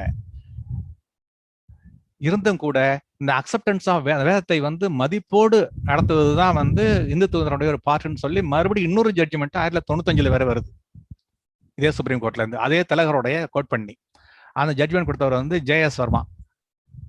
அது இன்றைக்கும் வந்து அதை அப்போஸ் பண்ணிட்டு தான் இருக்காங்க. பல விதங்கள்ல வந்து பலர் ஈவன் டேஸ்டா செட்டில்வேட் அவங்க வந்து அண்மையில கூட ஒரு கட்டுரை எழுதியிருக்காங்க அதை பத்தி. இப்ப என்னன்னு கேட்டா சுப்ரீம் கோர்ட் சொல்லிடுச்சுங்கிறதுக்காக இந்துக்களா இருப்பாங்க நாம வந்து வேதத்தை மரியாதையோடு மதிப்போடு நடத்த வேண்டுமா? அம்பேத்கர் என்ன சொல்றாரு, வேதாசாரியா ஒர்த்லெஸ் செட் ஆஃப் புக்ஸ்ங்கிறாரு. வள்ளலார் வேதம் ஒரு சூது, அது ஏமாற்று வித்தை அப்படிங்கிறாரு. அதனால மகாவீரர் என்ன சொல்றாரு, மகாவீரர் வாஸ் மகாவீர் ப்ளூ கலர்ல பாருங்க, Mahavir was so much obsessed with orthodoxy and exploited nature of Brahmanical cult. Brahmanical அந்த கல்ட் வந்து எக்ஸ்ப்ளாய்டேட்டிவ் நேச்சர், மக்களை வந்து புரிஞ்சுகிறது, சுரண்டுகிறது. தட் இன் ஹிஸ் டெஸ்பரேஷன் வெறுத்து போய் he refused to acknowledge even the authority of Vedas. வேதம் ஹோலி ஸ்கிரிப்சர் அதெல்லாம் கிடையாது, அது ஒரு ஹோலி ஸ்கிரிப்சரே கிடையாது வேதம் அப்படிங்கிறாரு. இது ஹிஸ்டரி ஆஃப் ஏன்ஷியன்ட் இந்தியாங்கிற புத்தகத்துல ஜெயல் மேத்தா புத்தகத்துல இந்த கொட்டேஷன் இருக்கு. புத்தரும் நிறைய அதை வந்து திட்டி எழுதியிருக்கிறாரு. வேதங்கள் வந்து உண்மை இல்லை, தண்ணீர் இல்லாத பாலைவனம் அப்படின்ட்டுலாம். அந்த வேதத்தை ஹிந்துக்கள் என்று சொல்லப்படுபவர்கள் எல்லாம் மதிக்கணும்னு எதிர்பார்ப்பது வந்து பெரிய கொடுமை.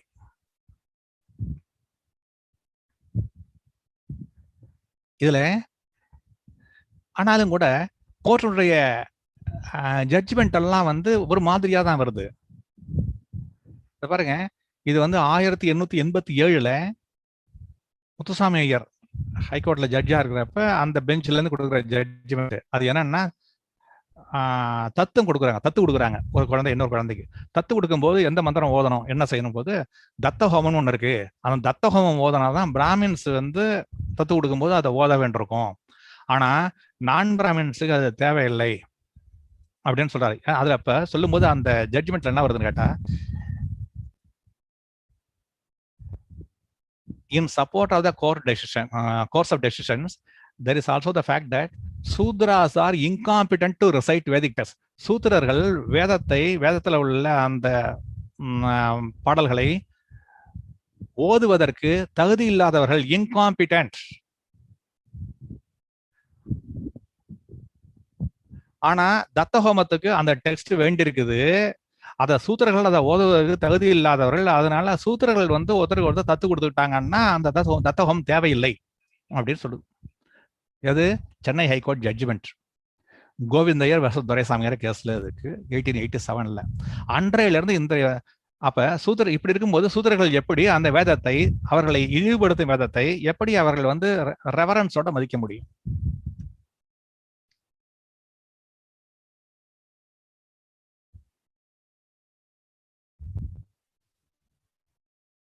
இந்த வலி, இந்த ஒருத்தரங்க வந்து பிறவியில் தாழ்ந்தவன் என்று பிராமணர்களும் அவருடைய வேதங்களும், நான் பிராமணன் என்று என்னை பெருமையுடன் சொல்லிக்கொள்ள வேண்டும் என்று நினைப்பவர்களும் எவ்வளவு மற்றவர்களுக்கு வலியை தருகிறார்கள் என்பதை பற்றி கவலையே இல்லாமல் இருக்கிறார்கள். ஏன்னா அந்த வலியை உணர்பவர்கள் வந்து பிராமணரை தவிர மற்றவர்கள் தான். இந்த வலியை உணர்ந்து அதன்படி கொடுக்கப்பட்ட ஜட்ஜ்மெண்ட் தான் 3/10/2002 வந்து ஆதித்தன் வர்சஸ் ட்ரவாங்கூர் தேவசம் போர்டு. அருமையான ஜட்ஜ்மெண்ட். இதுல கோயில்ல பரம்பரைலாம் கிடையாது, யாரு தகுதி உள்ளவங்களோ அவங்களை அப்பாயின்மெண்ட் சொல்லி சொன்ன அருமையான ஜட்ஜ்மெண்ட். இந்த 2000 ஆண்டு காலத்துல அந்த சதுர்வர்ணத்தை, அதனுடைய அடிப்படையை வந்து தகர்ப்பதற்கும் இந்த பெரிய கொடுமையை வந்து நிறுத்தி வைப்பதற்கும் வழிவகுத்த ஒரு ஜட்ஜ்மெண்ட் இது. இந்த ஜட்ஜ்மெண்ட் வந்த பிறகு கலைஞர் ஆட்சியில 2006 இந்த சட்டம் போடுறாங்க. எல்லா ஜாதிகாரங்களும் அர்ச்சகராகலாம் எல்லா கோயில்லையும். அதுக்காக வந்து எல்லா ஜாதிகளும் அர்ச்சகர் ஆகும்போது அவங்களுக்கு என்ன ட்ரைனிங் தரணும், எதுல ட்ரைனிங் தரணும், அதை டிசைட் பண்ணுன்னு சொல்லி அதுக்கு ஒரு கமிட்டி போடுறாங்க. அதுதான் AK Rajan, justice AK Rajan committee. அருமையான ரிப்போர்ட். அந்த கமிட்டியில வந்து அக்னிவர்தன் தாத்தாச்சாரியார் இருக்கிறார். அவரே சொல்றாரு, கிபி 800 வரைக்கும் கோயில்கள்ல வந்து பிராமணர்கள் வந்து சவுத் இந்தியாவில் கோயில்கள்ல பிராமணர்கள் அர்ச்சகர்களாக இல்லைன்னு அதில் எழுதியிருக்கிறார். கிபி 800 அப்படிங்கிறது வந்து இவங்க பீரியடு, பல்லவர் காலத்து பீரியடு. எல்லாம் அதுக்கப்புறம் தான் இதெல்லாம் இன்வேஷன்ஸ். அப்ப யாரிடமிருந்து யார் அதை பிடிங்கி கொண்டார்கள், அதை திருப்பி தர்றதுக்கு ஏன் தயங்குகிறார்கள்? ஆனா இந்த ஜட்ஜ்மெண்ட்டுக்கு இந்த ஜட்ஜ்மெண்ட் எஃபெக்ட் வந்து மக்களுக்கு ரீச் ஆகாம தடுத்தது தான் வந்து 2015 அதே சுப்ரீம் கோர்ட் கொடுத்த 16/12/2015 கொடுத்த ஜட்ஜ்மெண்ட். இது அநியாயமான ஜட்ஜ்மெண்ட். இந்த ஜட்ஜ்மெண்ட் கொடுக்கும்போது தமிழக அரசு சரியாக வாதாடாமல் இருப்பதற்காக எல்லா வேலையும் செய்தவர் வந்து சுப்பிரமணிய சாமி, சிதம்பரம் கோயில் ஜட்ஜ்மெண்ட். இந்த கோயில் சுப்ரீம் கோர்ட்ல போய் ஒரு ஜூனியர் அட்வொகேட் நிற்கிறார் தமிழ்நாடு கவர்மெண்ட்டுக்கு. தமிழ்நாடு கவர்மெண்ட் ஒரு ஜூனியர் அட்வொகேட்டை வைப்பாங்க. ஏன்னா ஒரு ஜட்ஜி சொல்றாருன்னா அவருக்கு முன்னாடி என்ன உண்மைகள் வந்திருக்குங்கிறத வச்சுதான் சொல்றாரு. அவர் என்ன உண்மைகள் வந்திருக்குங்கிறத கொடுக்கணுங்கிறத டிசைட் பண்றவங்க பார்ட்டிஸ்.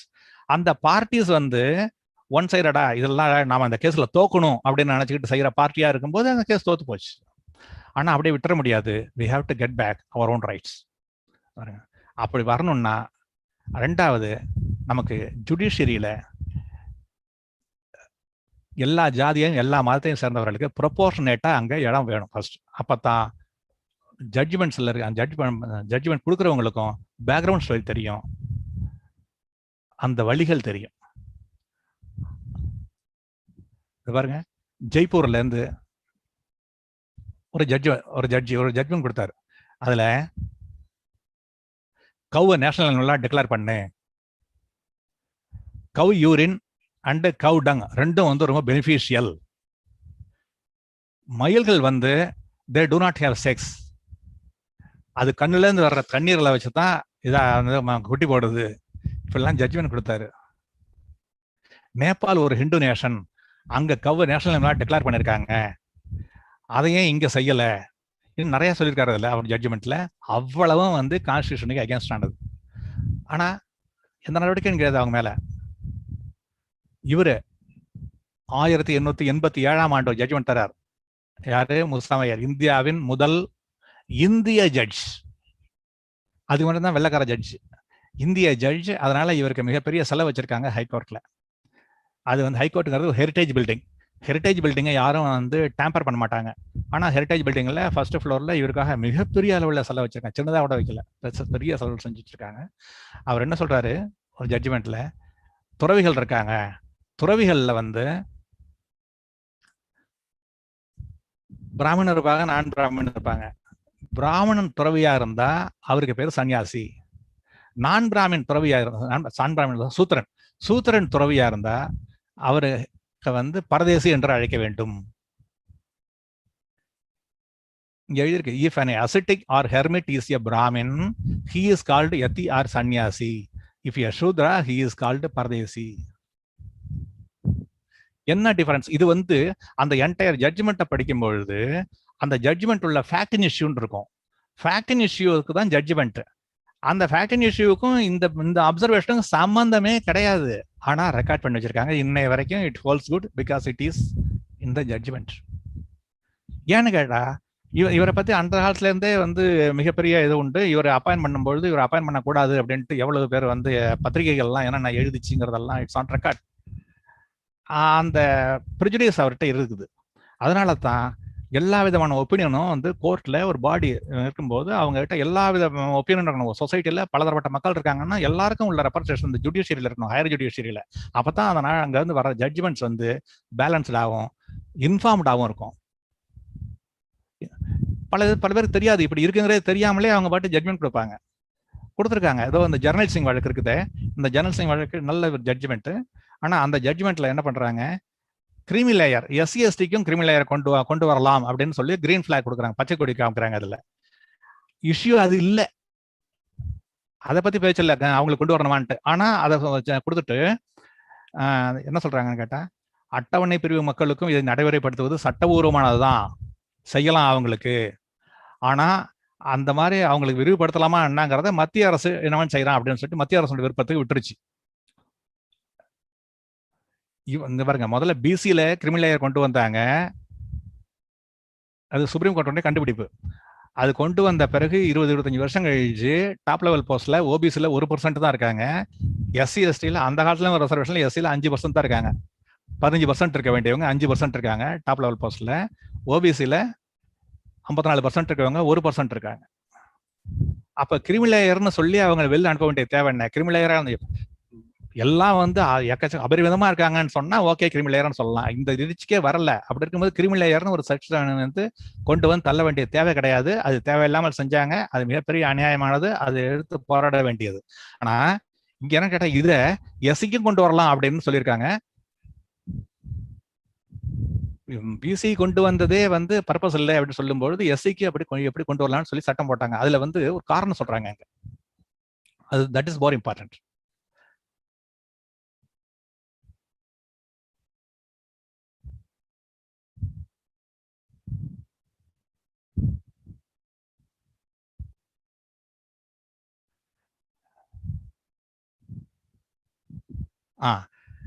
பாருங்க, அட்டவணை பிரிவு மக்களில் மேல்தட்டு பிரிவினர், கீழே இங்கிலீஷ்ல இருக்கு, மேல தமிழ்ல கொடுத்திருக்கேன். அட்டவணை பிரிவு மக்களில் scheduled caste people, scheduled tribe, மேல்தட்டு பிரிவினர் தீண்டாமையிலிருந்து வெளியே வந்து விட்டார்கள் என்ற தீர்ப்பு எடுத்துக் கொள்ளப்பட்டுள்ளது. இப்படிப்பட்ட ஒரு கருத்து உண்மைக்கு மாறானது. இது உண்மைக்கு புறமான ஒரு ஜுடிஷியல் நோட்டீஸ். மேல்தட்டு இதுல கீழே என்ன எழுதுறாங்க, it is only those persons within that group or sub group who have come out of untouchability or backwardness by virtue of belonging to creamy layer who are excluded from the benefit of reservation. Creamy லேயர்ல வந்துட்டாங்கன்னா, அதாவது பணக்காரங்களா ஆயிட்டாங்கன்னா அவங்க untouchability பேக்வர்ட்னஸ்ல இருந்து வந்துட்டாங்க அப்படின்னு supreme court சொல்லுது. ஒரு scheduled caste, scheduled tribe people creamy லேயர்ல வந்துட்டாங்கனாலே அன்டச்சபிலிட்டி போயிடுது. அன்டச்சபிலிட்டி போகுதா? அப்படி இருந்ததுன்னா எதனால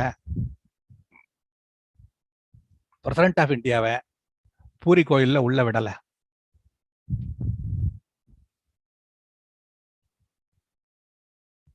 18/3/2018 அன்று இந்திய குடியரசுத் தலைவர் பூரி ஜெகநாதர் கோயிலில் பூசாரிகள் எவ்வாறு நடத்தப்பட்டார்? அப்படி இருக்கும்பொழுது அன்டச்சபிலிட்டி போயிடுச்சு, கிரிமினல் லேயர்ல வந்துட்டா எப்படி நீங்க சொல்ல முடியும்? சட்டத்தில் உள்ளதுக்கு கான்ஸ்டியூஷன்ல என்ன இருக்கோ அதுக்கு புறம்பாக ஒரு ஜட்ஜ்மெண்ட் கொடுத்துருக்காங்க. அதை that we have to challenge later. இதுல பாருங்க,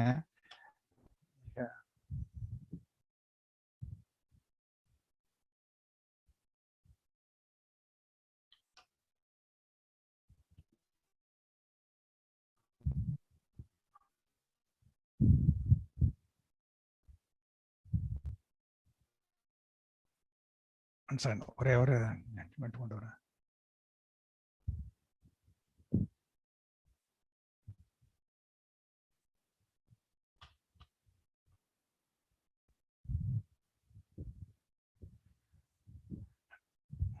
அதை வந்துருச்சு. இதுல இப்ப ரீசெண்டா ஒரு 4 நாளைக்கு முன்னாடி பார் அண்ட் பெஞ்ச் அப்படிங்கிற ஒரு மேகசின் நியூஸ் பேப்பர், அதுல ஒரு ஆர்டிகல் வந்திருக்கு. ரொம்ப அருமையான ஆர்டிகல். இதை எல்லாரும் படிக்கலாம், படிக்க வேண்டியது முக்கியமாக படிங்க எல்லாருமே.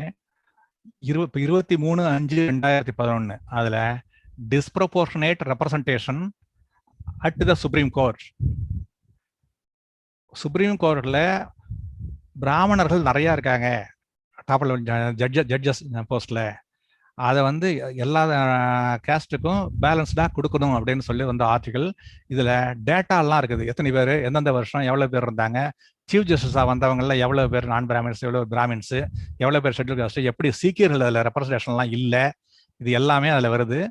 இதை வந்து படிங்க, you will get lot of information from this article also.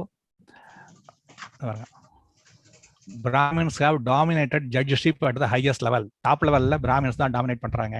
அதனுடைய விளைவுகள் தான் அவர்கள் மக்கள் வந்து எப்படி பாதிக்கப்பட்டிருக்காங்க அப்படிங்கிறத பத்தி அவங்களுக்கு தெரியல, அந்த பேக்ரவுண்ட்ல இருந்து வரல. பிரிட்டிஷ் கவர்மெண்ட் என்ன சொல்லுது, வேற பேக்ரவுண்ட்ல இருந்து எங்களுக்கு ஜட்ஜஸ் வேணும்னு சொல்றாங்க. ஜுடிஷியல் அப்பாயின்மெண்ட்ஸ் கமிஷன்ல we want judges from various backgrounds. அந்த பேக்ரவுண்ட்ஸே இவங்க வேணாங்கிறதுனால தான் ஜட்ஜஸ் வந்து தவறான ஜட்ஜ்மெண்ட்ஸ் எல்லாம் இங்க வருது இந்தியன் சுப்ரீம் கோர்ட்ல. அதனுடைய பாதிப்புகள் வந்து நம்மளை தொடர்ந்து இன்னும் பாதித்து கொண்டிருக்கிறது. அதனால இது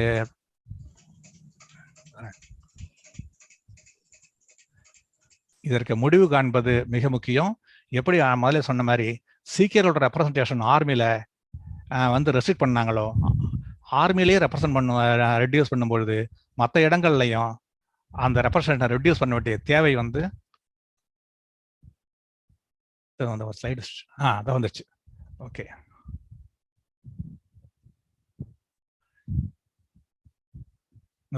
இப்ப ரீசெண்டா இதோட முடிச்சுக்கிறோம். அங்க நியூ ஜெர்சியில ஒரு பெரிய கோயில் கட்டுறாங்க. அந்த கோயில் கட்டுறதுக்கு இந்தியாவிலிருந்து தலித்ஸ் என்று சொல்லப்படுகிறேன்னு எழுதியிருக்குது அந்த மேகசின்ல. அந்த இந்தியாவோட lowest rung of India caste system யார் இருக்காங்களோ அவங்களை இங்கேருந்து அழைச்சிட்டு போய் அவங்கள வந்து ட்ரக்கில் படுக்க வச்சு அவங்க கிட்ட வந்து மிக குறைவாக கூலி கொடுத்து அவர்கிட்ட வேலை வாங்குறாங்க, ரொம்ப நேரத்துக்கு வேலை வாங்குறாங்க. அதில் ஒருத்தர் இறந்துட்டாரு, அவர் இறந்ததுக்கும் எந்த விதமான ஸ்டெப்ஸும் இவங்க எடுக்கல அப்படின்னு சொல்லி அங்கே ஒரு போராட்டம் மாதிரி வெடிச்சுது. அது வந்து பேப்பரெல்லாம் வந்திருக்கு, கோர்ட்டில் கவர்மெண்ட் நடவடிக்கை எடுத்துட்டு இருக்குது. அவங்களுக்கு வந்து மினிமம் வேஜ் ஆக்ட் படி அங்கே உள்ள ஸ்டாண்டர்ட் படி மினிமம் வேஜ் ஆக்ட்லாம் தரதில்ல, $1 $1 தர்றாங்க. அதனால civil rights group of taking action. இவங்க அந்த ஒவ்வொரு ஊர் இது இன்றைக்கு அமெரிக்காவிலே நடத்துறதுனால இந்த இது மெசேஜ் வந்திருக்குது. பட் இந்த சுவாமிநாராயண செக்ட் இது சதுர்வர்ணத்தை அன்றிலிருந்து இன்று வரை மனுநீதியில் உள்ளதை விட மிக தீவிரமாக செயல்படுத்திக் கொண்டிருக்கிற அமைப்பு. இந்த அமைப்புக்கு 1000க்கு மேலான கோயில்கள் உலகம் முழுவதும் இருக்கின்றன. இந்த கோயில்கள் அந்த சதுர்வர்ண அமைப்பை இறுக்கி பிடித்துக் கொண்டிருக்கின்றன. இந்த சூழ்நிலையில் நாம் செய்ய வேண்டியது என்னவென்றால், இந்த கோயில்களுக்கு பிராமணர் அல்லாதோர் செல்லக்கூடாது. சென்றால் அவர்கள் என்ன செய்யலாம், போகலாம், கோயிலை பார்க்கலாம். ஆனா அவர்களுடைய சேவைகளை நாம் வாங்கிக்க வேண்டிய தேவையில்லை. அதனால பார்த்துட்டு வந்துடலாம், அவ்வளவுதான் செய்யலாமே தவிர என்ன ஜஸ்ட் எக்ஸிபிஷன் போற மாதிரி பார்க்கலாம். எப்பொழுது இவர்கள் அந்த பிறப்பின் அடிப்படையிலான உயர்வு தாழ்வை என்றைக்கு விடுகிறார்களோ அன்றைக்கு அவர்களுடைய நாம் ஒன்றாகலாம், அன்றைக்கு அவர்களுடைய கோயில்கள் போகலாம். இல்லாத வரைக்கும் மிக தீவிரமாக இந்த கேஸ் சிஸ்டத்தை பாதுகாத்து கொண்டிருக்கும் அமைப்பு இதுக்கு எப்படி இவ்வளவு பணம் வந்தது அப்படிங்கறத அது ஒரு பெரிய கதை. அதை நம்ம நேரம் கிடைக்கும் போது பின்னாடி பார்க்கலாம். நன்றி. விளையும் பயிரை வளரும் கொடியை வேருடன் அறுத்து விளையாடும் மனம் வெந்திடும் தோட்டக்காரனிடம் மிரட்டல் வார்த்தைகளாடும் பல வறட்டு கீதமும் பாடும் விதவிதமான பொய்களை வைத்து புரட்டும் உலகமடா. தம்பி தெரிந்து நடந்து கொள்ளடா, இதயம் இருந்த மருந்து சொல்லடா. அன்பு படர்ந்த கொம்பினிலே ஒரு அகந்தை குரங்கு தாவும் அதன் அழகை குலைக்க தேவும். கொம்பு ஒடிந்து கொடியும் குலைந்து குரங்கும் விழுந்து சாகும். கொம்பு ஒடிந்து கொடியும் குலைந்து குரங்கும் விழுந்து சாகும். சிலர் குணமும் இது போல் குறுகி போகும் கிறுக்கு உலகமடா. தந்தை தெரிந்து நடந்து கொள்ளடா, இதயம் இருந்த மருந்து சொல்லடா. குறுக்கு வழியில் வாழ்வு